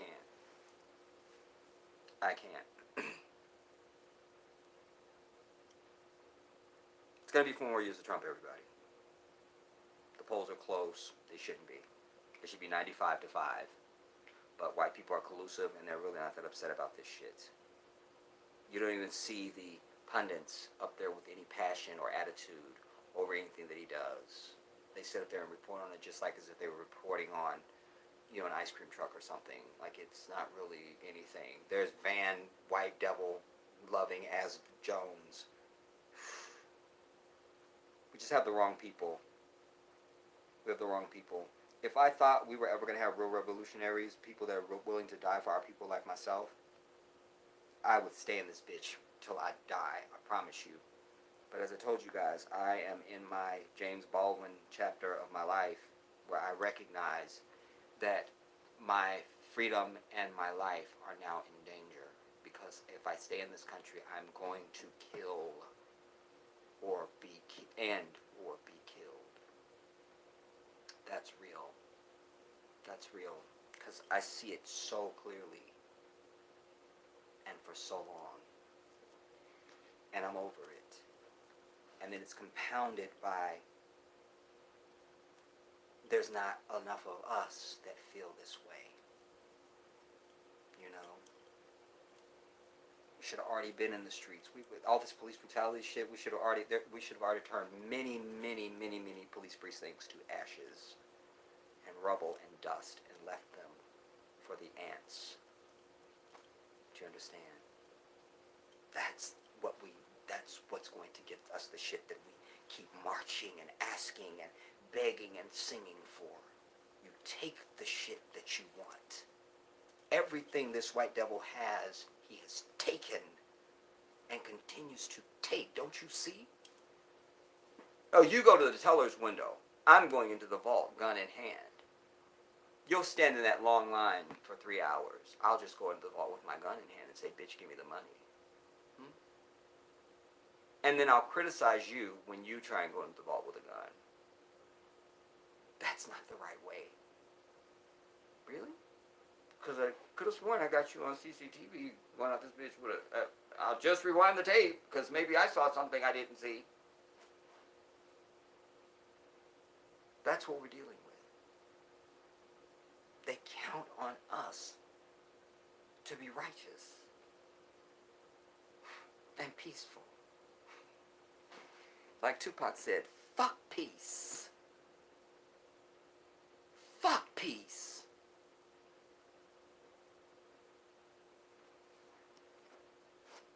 Fuck peace.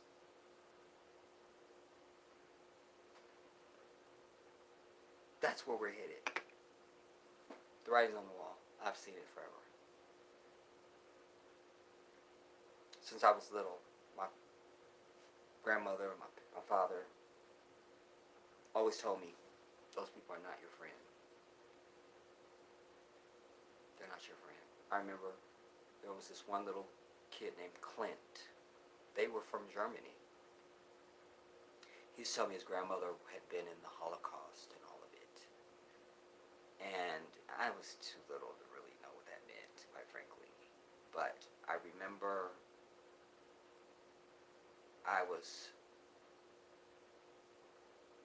we were playing on our street, and I think I probably just went home to get some water.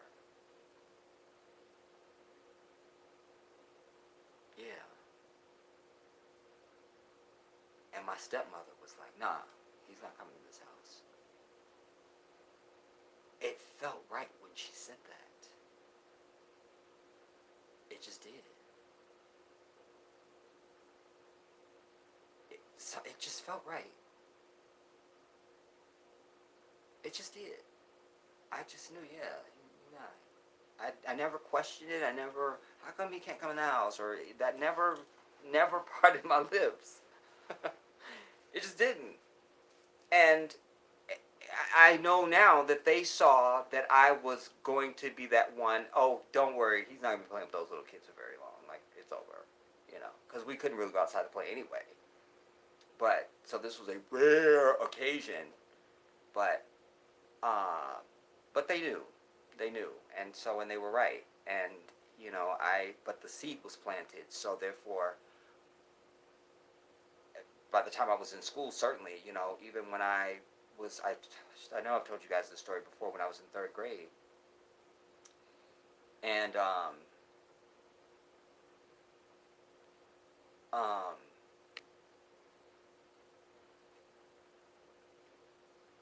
I just lost my train of thought. All knowledge is with Allah.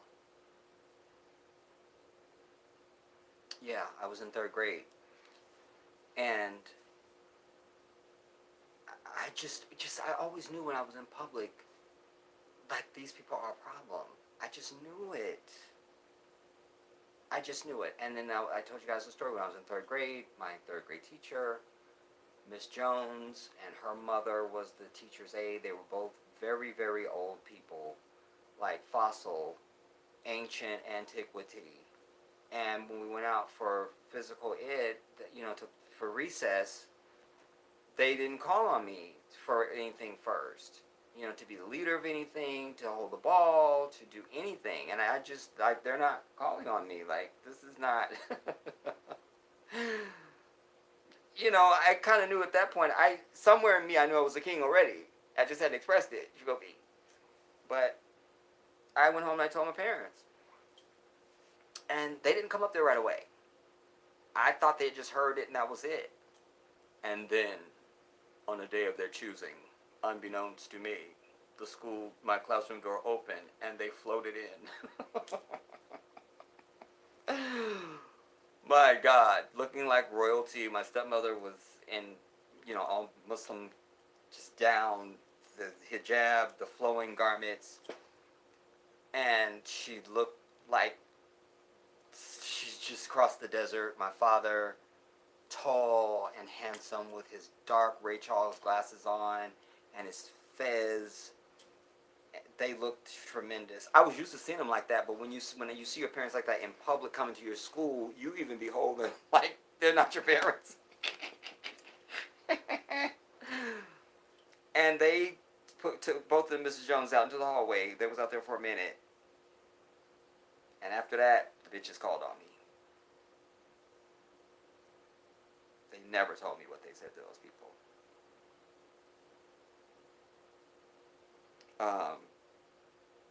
MW says, okay, it didn't say devil, but have seen videos claiming to show it.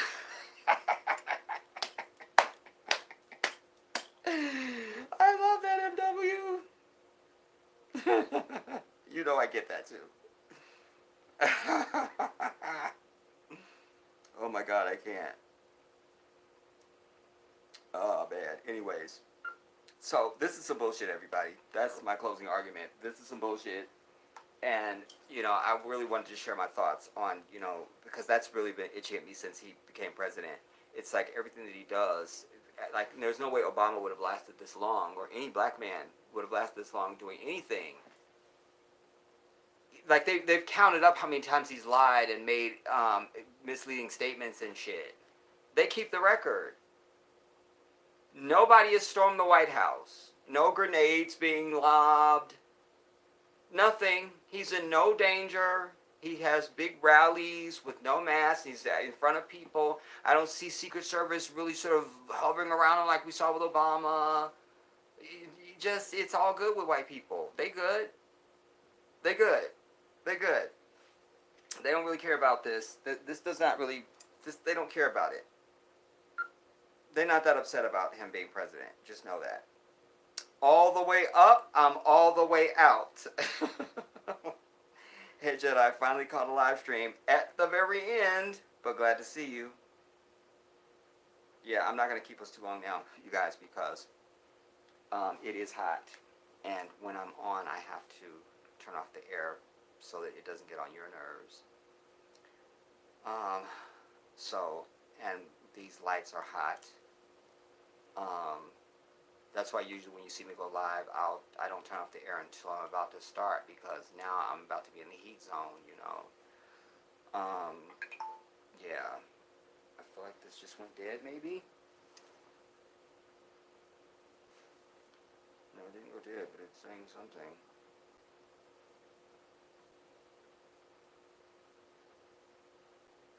And that's why this phone overheats, it's really hot.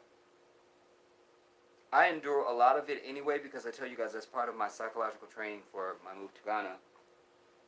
Because, I do hear about there being a lot, even this, I was telling you guys last night about this new couple that I just found, that they've been there several times, they're moving there, they've been a valuable piece of information for me, but one of the things that they were also echoing, which I've heard and seen a million times, I've been studying the country, I've been studying. You want to know something about Ghana? Come ask your boy, I could tell you. But this is consistent, and I hear them saying, about the power outages, and you never know how long they're going to be out. There's no notice, there's no anything, there's just no power. No power. So if you have air conditioning, then you could be out of air conditioning for quite some time. So even when it's hot, I try to allow myself to just suffer through it, and not just because I have the convenience of the air, but I've told you guys for years, you should do that for yourself anyway. I've told you even when you've seen me in the wintertime, when I'll do videos and I'm sitting up here with scarves and hoodies on, I could go turn the heat on, but I don't, because it's a reminder to me that that's a luxury. There's people that can't just go hit the thermostat. Oh, I'm chilly, I'll turn it up to, no. There's people that don't have a fucking thermostat to hit. So I allow myself to not do that because they can't. Sometimes you gotta go through what people go through so you can really appreciate the shit you have, So this is that for me. So there's days where I wait until I just cannot go on, or it feels like it can be medically dangerous in some sort of way, and then I'll turn the air on. Like, I think I should turn the air on now. I'm having trouble breathing a little bit. Especially because this apartment is not as big as my last apartment. I had 2 bedrooms at my last apartment, and it was kind of spacious. Plus I had a big backyard. This, I don't have any of that. I only have 1 bedroom here, and I don't have nearly the space that I had that I had my other place. But that was all a good thing too, because I knew I was going to be needing to downsize before I left for Africa, and then I'm also going to need to figure out how I'm going to become a nomad, because at some point I need to be over. I can't be responsible for nothing else. I can't be registering my car. I can't have rent to pay. I can't have fucking bills and lights and gas and the bullshit. And I told you guys, my sister, who hasn't talked to me, I don't know the last time to talk to her now, or the prince. So I'm over them, because I dare to critique her rearing of my nephew. So the bitch can't talk to me. Fuck her. And even before that, it was the whole, she doesn't want me to move to New York, while at the same time complaining that she hates coming home and having to deal with the kids. But you got a grown-ass teenager in the house, and he can't take care of the girls. What am I missing? I'd like to buy a valve for $800. You understand? And my whole reasoning, it served 2 birds, because I could spend time with them before leaving for Ghana, and give her a space to just find herself. You don't got to deal with it. I'm a whole man. Ain't shit you got to do. Nothing. I can do it all. Period. Any of it to a fault. Just do you. She has this thing with males. I tell you guys, everybody in my family is crazy except for me. That I have to just accept that, because that's what everybody in my family is just crazy except for me. That's it.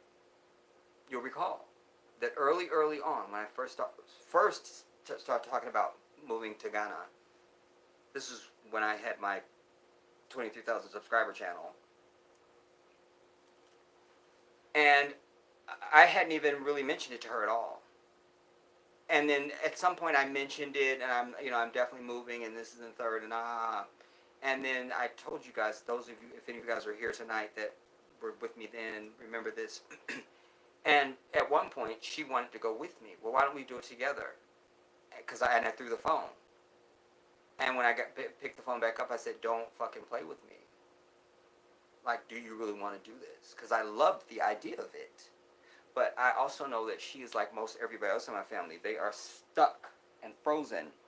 You understand? She's never going to get out of Buffalo. She's never going to do anything or go anywhere or do anything with her life, because she wants to be... I can't even psychoanalyze her for you guys. I love my sister to death. I do. I love her I used to talk to her when she was in my stepmother's womb. I'm the closest one to her. Everything. She's my favorite person on earth, but fuck her because I just can't. You know, like at some point, when you love something so much, sometimes you just have to fucking let it go because it becomes toxic. You know, to me, that's just the next evolution of love. Love doesn't mean you gotta be there and put up with bullshit. It's like I still love you, but take your shit. No love lost, but take your ass. Take your shit. I can't. You know. And thusly, my nephew is just like her. They're not people that want to hear anything negative about themselves. They're like this white devil. You understand? I dare to tell her, because I see it. I've been telling her since my nephew was 9. This is the path he's going down. Why aren't you making him go to the mosque on Fridays? Even when they lived within walking distance or riding the bike distance, she wasn't making him go to the mosque. Then, poof, all his friends, none of them are Muslims. You're taking him to their houses. You're expecting some kind of a result? You put eggs in a pan, you're getting eggs out of a pan. You don't put eggs in a pan and you get casserole some kind of way. Come on. Stop playing with me. I'm over it.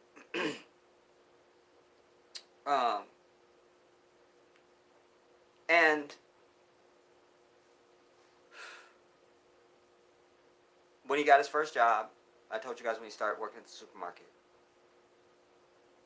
Then he had lied to me on the phone one night about her being home. And I busted him while he's on the phone. And then when he finally called me, days later, where the fuck it was, and sat on the phone for 3 hours, because she will stand there and yell at him. He's good to just stand there and don't have to have nothing to say. I'm over. That's why I don't like niggas that's quiet. When I see sisters with a brother and she doing all the talking, he don't got shit to say, that burns my ass. I need you to know that. And this is that. He don't have nothing to say. So she does all the talking. I wasn't going to do that. I sat on that damn phone for 3 hours. And then I let him have it. And among the things I told him, because he had just started his job, I said, you're going to be fired from this job.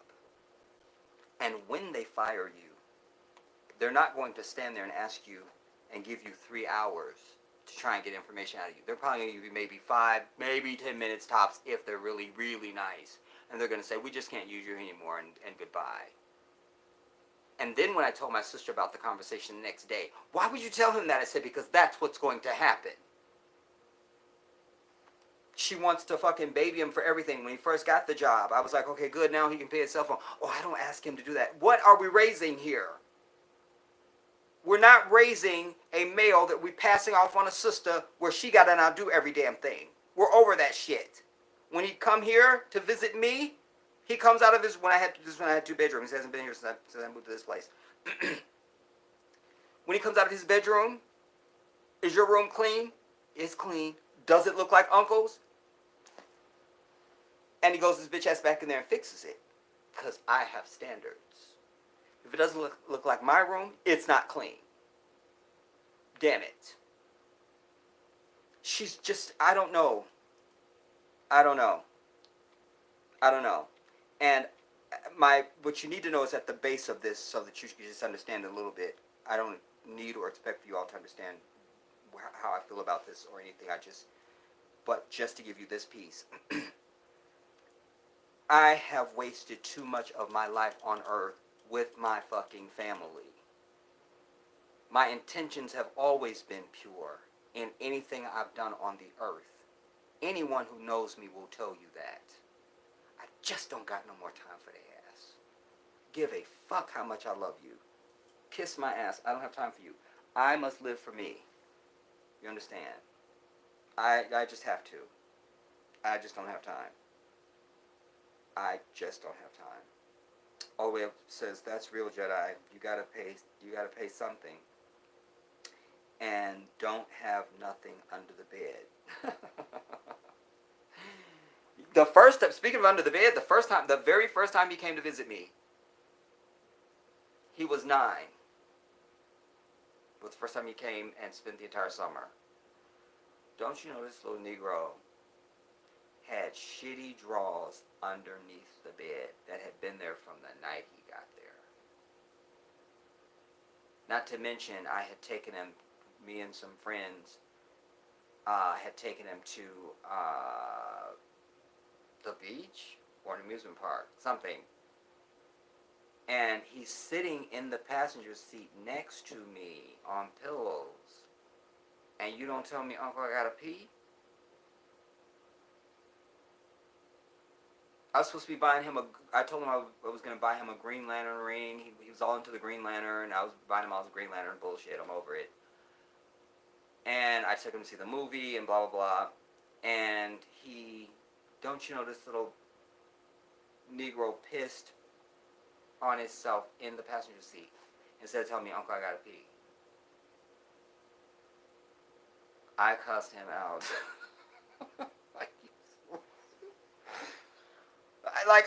I can't, dude. I didn't give birth to you. I don't got all that sympathy shit your mama got going on for you. You understand? I love you, but I will kill you and hide the body. I've already thought of places where I could hide the body and how I get away with the crime, so don't test.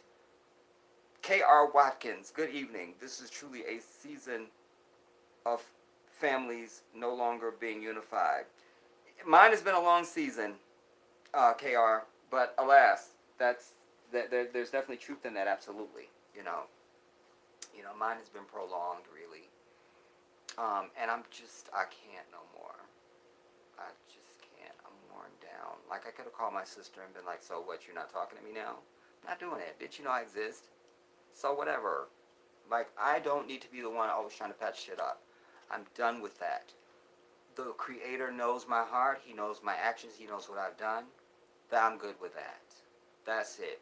I told myself this in 1994 when my grandmother passed away, when I was, literally, I had come in, I'd gotten the news while I was at work, and I came back into my apartment, and I fell on my knees in my bedroom, and I remember looking up in the corner, and I was crying, and I just said, who's going to love me now? Who's going to love me now? Who's going to love me now? And I just remember saying, nobody understands me, nobody hears me. And then Allah gave me, Allah hears and knows all things. And so I said to myself, I will always just express myself and say what I have to say, take good advice where it's given, and just leave it alone. If they don't understand you, they just don't understand you. Like, stop working so hard. Just be over it. So I made myself that promise, and I'm just not doing it no more. So I have to just carry through with that. So I'm here. Bitch, you know I exist, or you don't know if I still exist. You guys have many of you have been with me since I started on this platform in 2014. The bitch never watches a single YouTube video. Do you understand? And it used to be that my nephew would at least watch some of my live streams. He doesn't call me. But he doesn't call me because he's obviously gotten worse. And because there used to be a time when me and my sister, we talked all the time. So he thinks in his pathetic mind that I know something that I'm going to chastise him for. That's why he hasn't called me. She's just not calling me because I dare to chastise her about how she's raising him. Because he got fired from his job for stealing, thank you very much. They took him out in handcuffs and everything. Do you understand? Like, when I lectured him, when he first told me he got the job, first of all, when they were going, I got to tell you this story. Shit, I started. When they were going, I was on the phone with him, just so you understand the context. I was on the phone with him, and I heard her in the background. Nasir, we have to go. We're going to this, whatever. And I go, oh, where are you going? And he said, oh, we're going to this job fair. I said, well, you should put on a tie.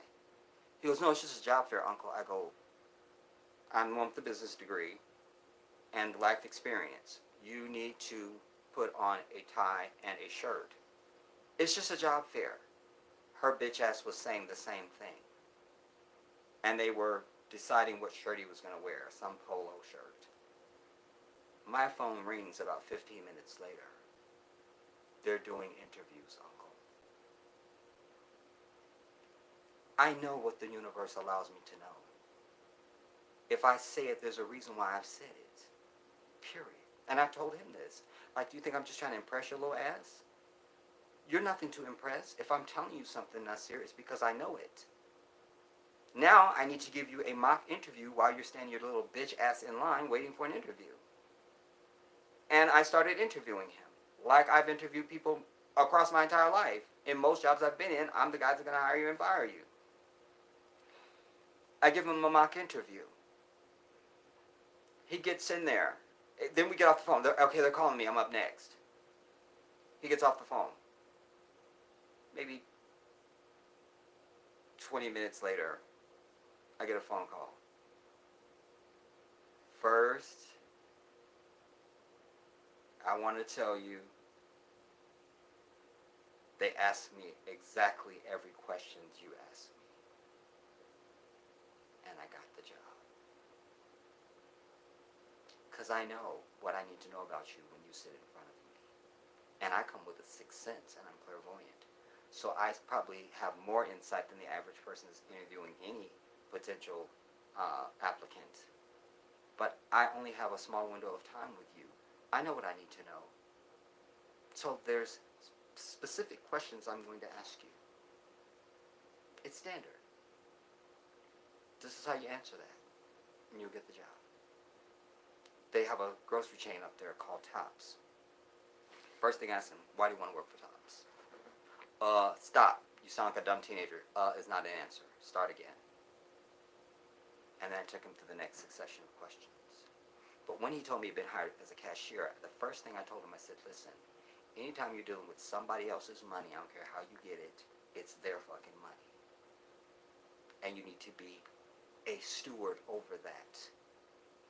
And you being a black boy, trust me, there's cameras in that store that you never know exist. I even told him about when there's this one law firm that I work for in D.C., where just as you come out of our building, like right next door, there was a spy shop. And there was shit there that you couldn't believe that was a camera, and all that kind of thing. So I'd already told him, But she just, I can't. And some of it is just, I don't know, man. Like my stepmother was really, it'll be in the book, everybody. It'll just be in the book. And I just feel like she's trying to go the opposite way or something. Like, it's this bad. Like, I don't even like when they would call me and greet me, Salam Alaikum. Like, I don't see them as Muslim. That's my truth. Especially my nephew. I'd be like, why are you saying that to me? You don't make your prayers. You don't go to the mosque. You don't, like, there's nothing about you that is Muslim to me. Why are you greeting me? Why? Why? Why? So there's no standards. Like, I don't know what she wants. There's times when she's like, I want him out of my house as soon as he's such and such. Well, you created that. There's no way I'm going to live in my damn house with any child and you run shit. You don't have to be my child. If you are around me and I know you, I run this. It's me.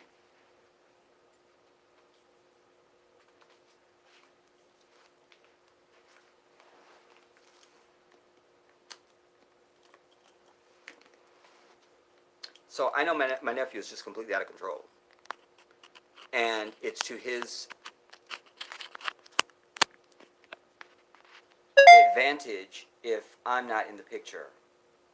Because remember, the Jedi is the voice of reason. This is where bullshit does not stick. So this is where standards happen and all of that. So it's been my cross to bear, most of my life. With not just this sister, but my whole family. Like most of humanity, they just don't like the truth.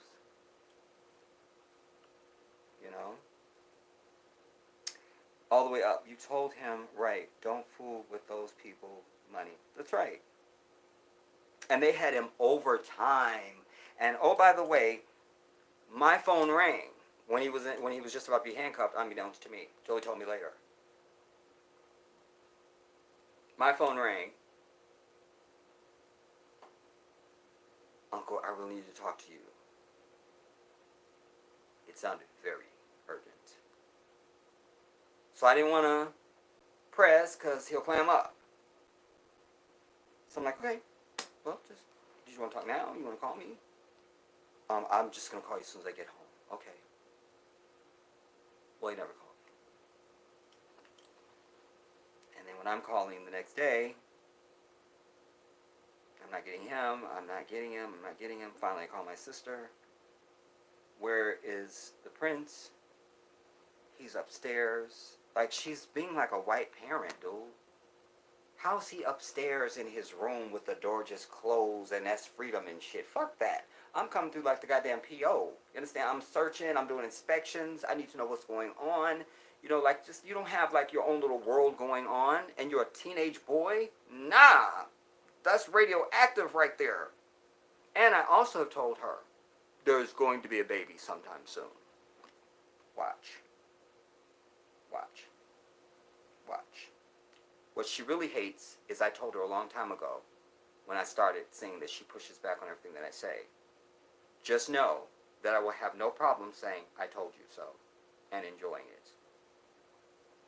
And doing the dance. I told you so.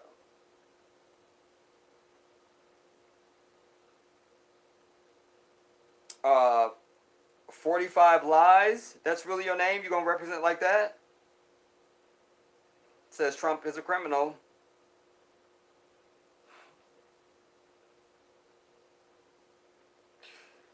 Um, Wait, I've missed some. Let's see.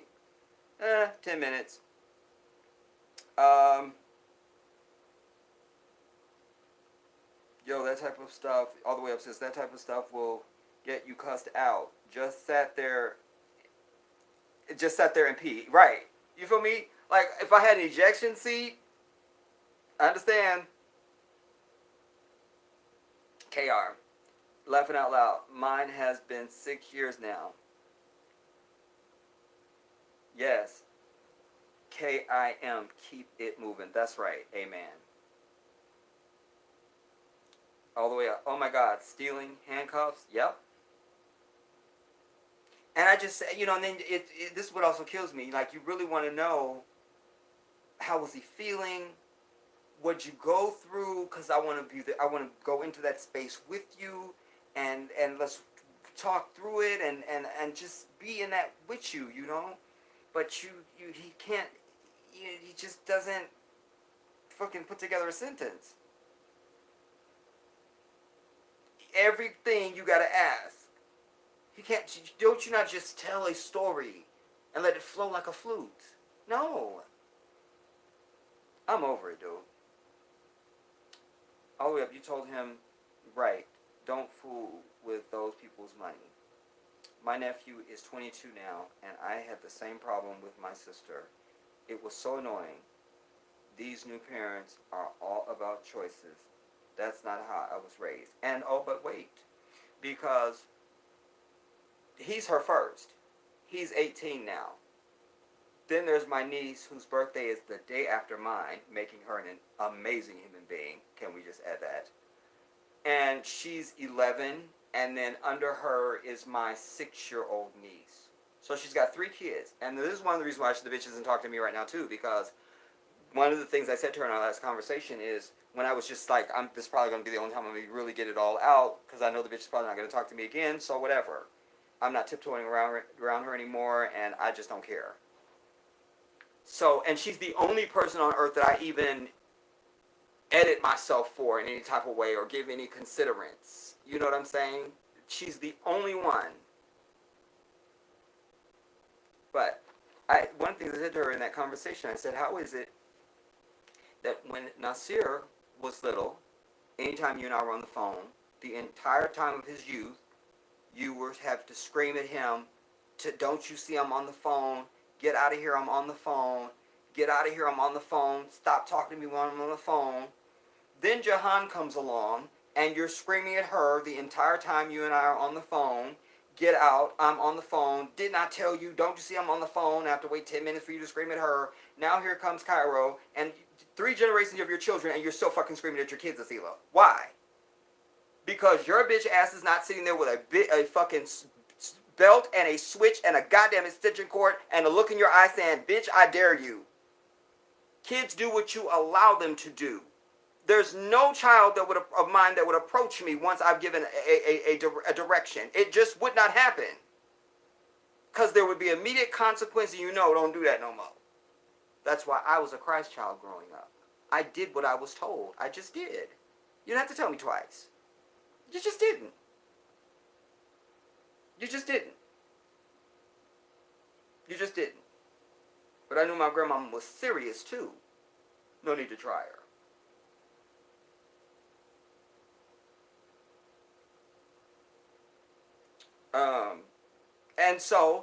And the girls, I never see them in hijab. My niece, the 11-year-old, she is now developing. She texted me some pictures of them of my niece on a field trip with her class or whatever. She goes, I'm sending you some pictures, but before you even see them, just don't judge. I know, because she knows I'm about to say some shit like, how come she's dressed like the other girls? Are we raising a Muslim child or not?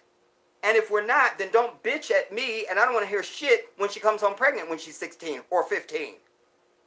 The pathology, shit doesn't happen in a puff of smoke. There is a pathology. Why aren't you making this happen now? There's nothing you'll be able to tell me. It doesn't matter what you do, like whatever you do, your kids do what you do. You don't be like, well, they do what they do and I'm doing my thing. No. You're under my roof, this is how we do, and so until you're paying your own shit, this is how we do. That's the only way I know. So I'm just waiting. Because she's already caught my niece on some website. She was lip syncing to some sexually suggestive song, lip syncing and dancing, and she caught her, or somebody saw her and told my sister, and she said they sat on the sofa and she cried with her. No, bitch, you should have kicked her ass first, and then you cry if you're gonna have a crying moment. I can't. And I'm justified in my anger because there's 9 of us. You understand? I'm the last child from my mother. So she's my half sister. But we grew up in the same house for the most part. So, and your mother was my stepmother. How are you this different? How? How? I just don't understand. She wants to be married, but she doesn't want her husband to live with her. I'm supposed to move to New York, but I can't live with her. Fuck you, bitch. I'd be damned, I'm moving all the way to New York to live apart. I have my own place now. I'm doing pretty good. Thank you. All the way up. I knew my nephew knew I didn't play. When I told him to do something, I meant it and didn't care what his mother, my sister, said. Yeah. And even the last time that my nephew was here, immediate consequence. Last time my nephew was here, a lot of times we'd hang out in my bedroom because that's where I would shoot a lot of my videos. Plus my 50-inch TV was in there. I had a 32 in the living room and a 32 in his bedroom. But we just mostly hung out in my bedroom, like anytime we were at home. Especially if we were going to have like a movie day or a movie night or something like that. Dark out the room and get a good movie on that 50. Oh man, I just love chilling with the little dude. But anyways,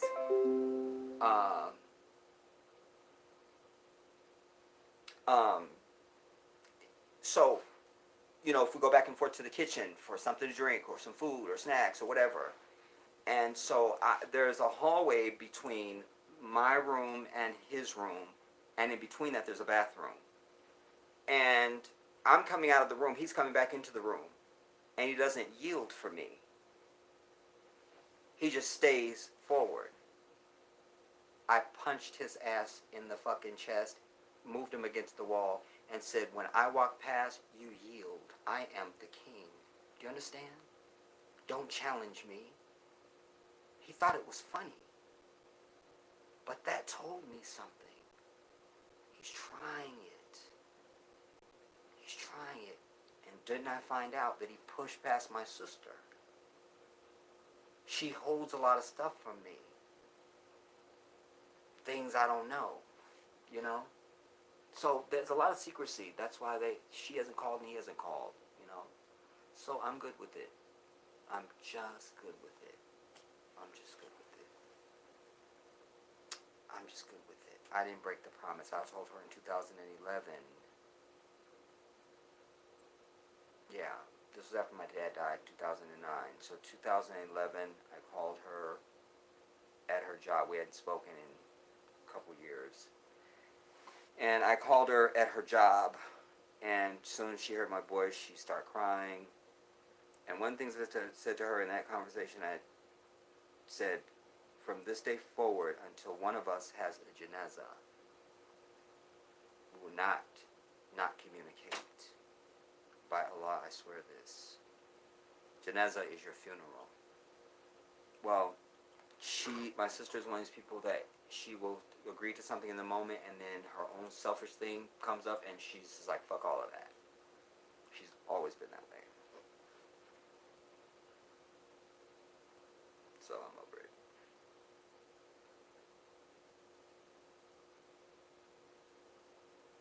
"45 Lies" says 46 will save you. Joe Biden ain't saving nobody.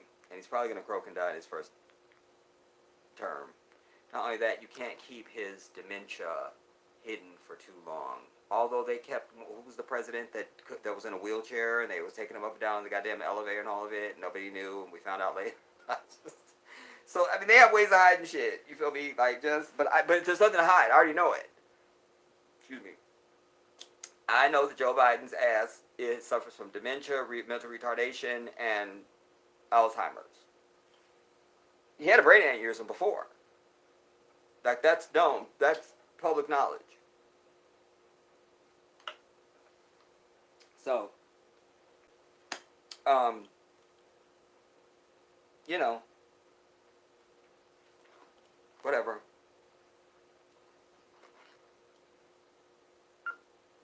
But just don't get in your mind that it's definitely going to be, that Biden is definitely going to win this, everybody. Because it's very likely. I don't see my moderators in the room. That's what I'm missing. I don't see no moderators in here.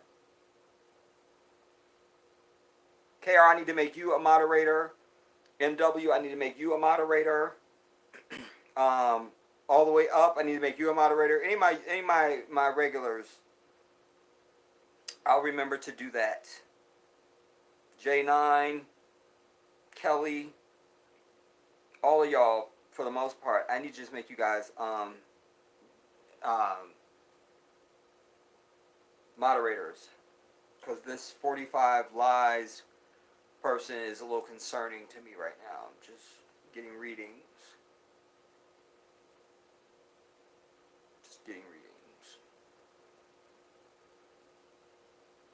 So I'll remember to make you guys moderators, God willing. And this phone is about to die, and I'm not going to try and charge it. It's on 29%, but that's basically about to die. So I'm going to go. Does that mean I am not mod material? What is mod material?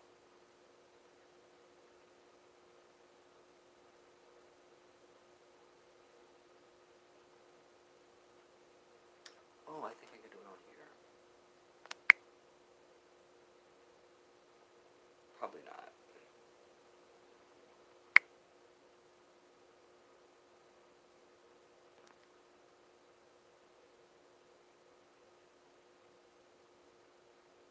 Nah, I can't do it on here. Because I just tried it on all the way up. And it just gives me to remove, or it doesn't give me an option. I'll have to do it on my thing. Or in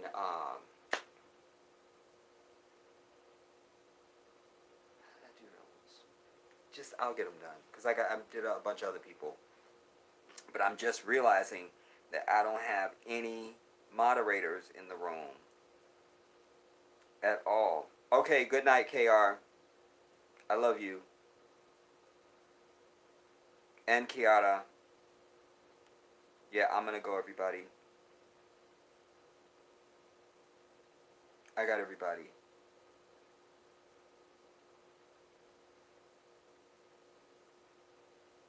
And all the way up north.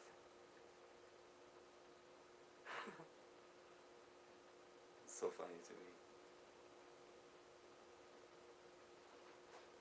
217. All right, we landed here.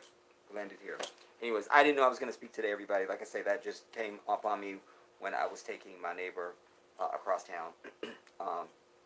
But I'm pleased and thank you to all of you guys that came and sat through the stream. Thank you so much. I do have to remind you, as always, again, everybody, we're marching towards the finish line, everybody. We're marching towards the finish line on this fundraiser. And so again, I ask everybody to see, look, I'm getting it's flashing. Too hot, too hot. All right, let me turn it off. To please do go to the links underneath the video. One is for my GoFundMe. You can go to the GoFundMe. You don't need to be a baller, and don't think that your donation is too small or too large, everybody. I told you we've had every spectrum of donation. We've had people give thousands of dollars at one time, and we've had people give all the way down to $1 at a time. Excuse me. Whatever's in your power is all I need. Our strength is in our numbers, and that's how we've gotten as far as we've gotten. And I'm thankful to God for it. So I just need each of you to play your role. Just give what you can. You can either go to the GoFundMe, the link is underneath the video, and or you can go to the Cash App. My Cash App tag is under the video as well. I'm the Jedi 1814. Do go and give what you can, everybody. I've been saying this since the start of this campaign. Let's just wipe it out. Let's just get it done. Let's just get it done. And we have come so far. And I'm really pleased and thankful about that. I really am. I really am. I really am. I'm deeply grateful and honored. And there's so many people that gave so much more than they should have had to. That hurts. And I thank them so much. But I also thank all of you that gave what you can. I thank you. I tell you, every donation is the same to me. But we do have to make that delineation. There's people that gave more than they should have had to.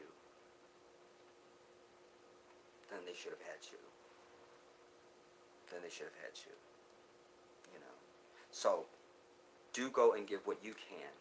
You, the individual, whatever you can give, that's what you give.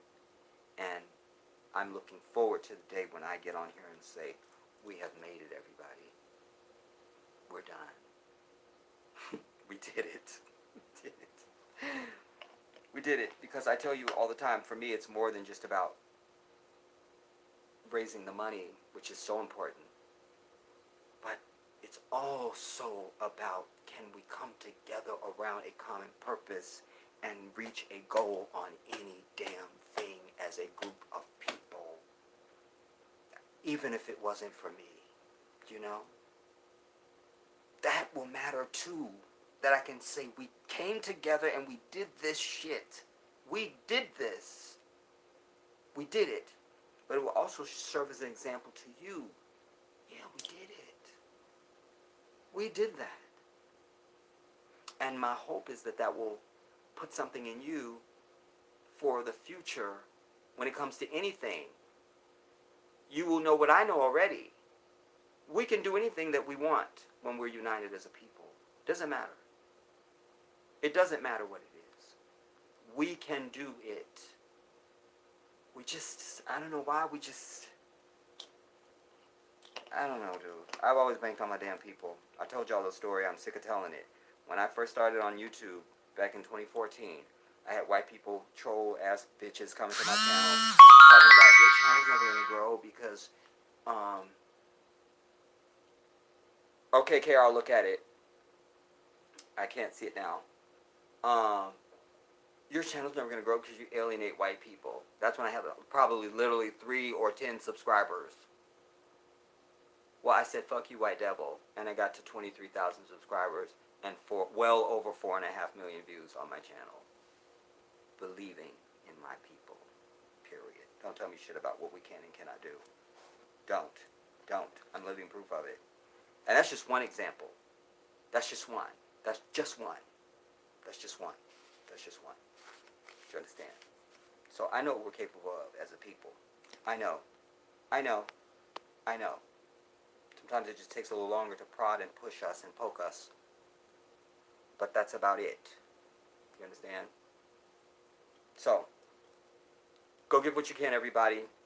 Give what you can so we can be over this campaign. I thank you guys all in advance. Inshallah, I will speak to you soon. In fact, it will be, because I'm sure after I see whatever link KR just sent me, and then also I'm going to see this convention and this Michelle Obama thing. I'm going to read all those when I finish KR. I can't read them now. She's texting me, and it comes up on the screen that I can't see. But I'm sure I will have something to say about this. Something will get my goat, and I will be pissed off about it, and I will need to speak on that. Or there'll be something that I need to illuminate that I feel like people didn't see. And anyway, we'll see. Thank you guys all for your time. I thank you also for your donation in advance. I am the Jedi. I will see you soon.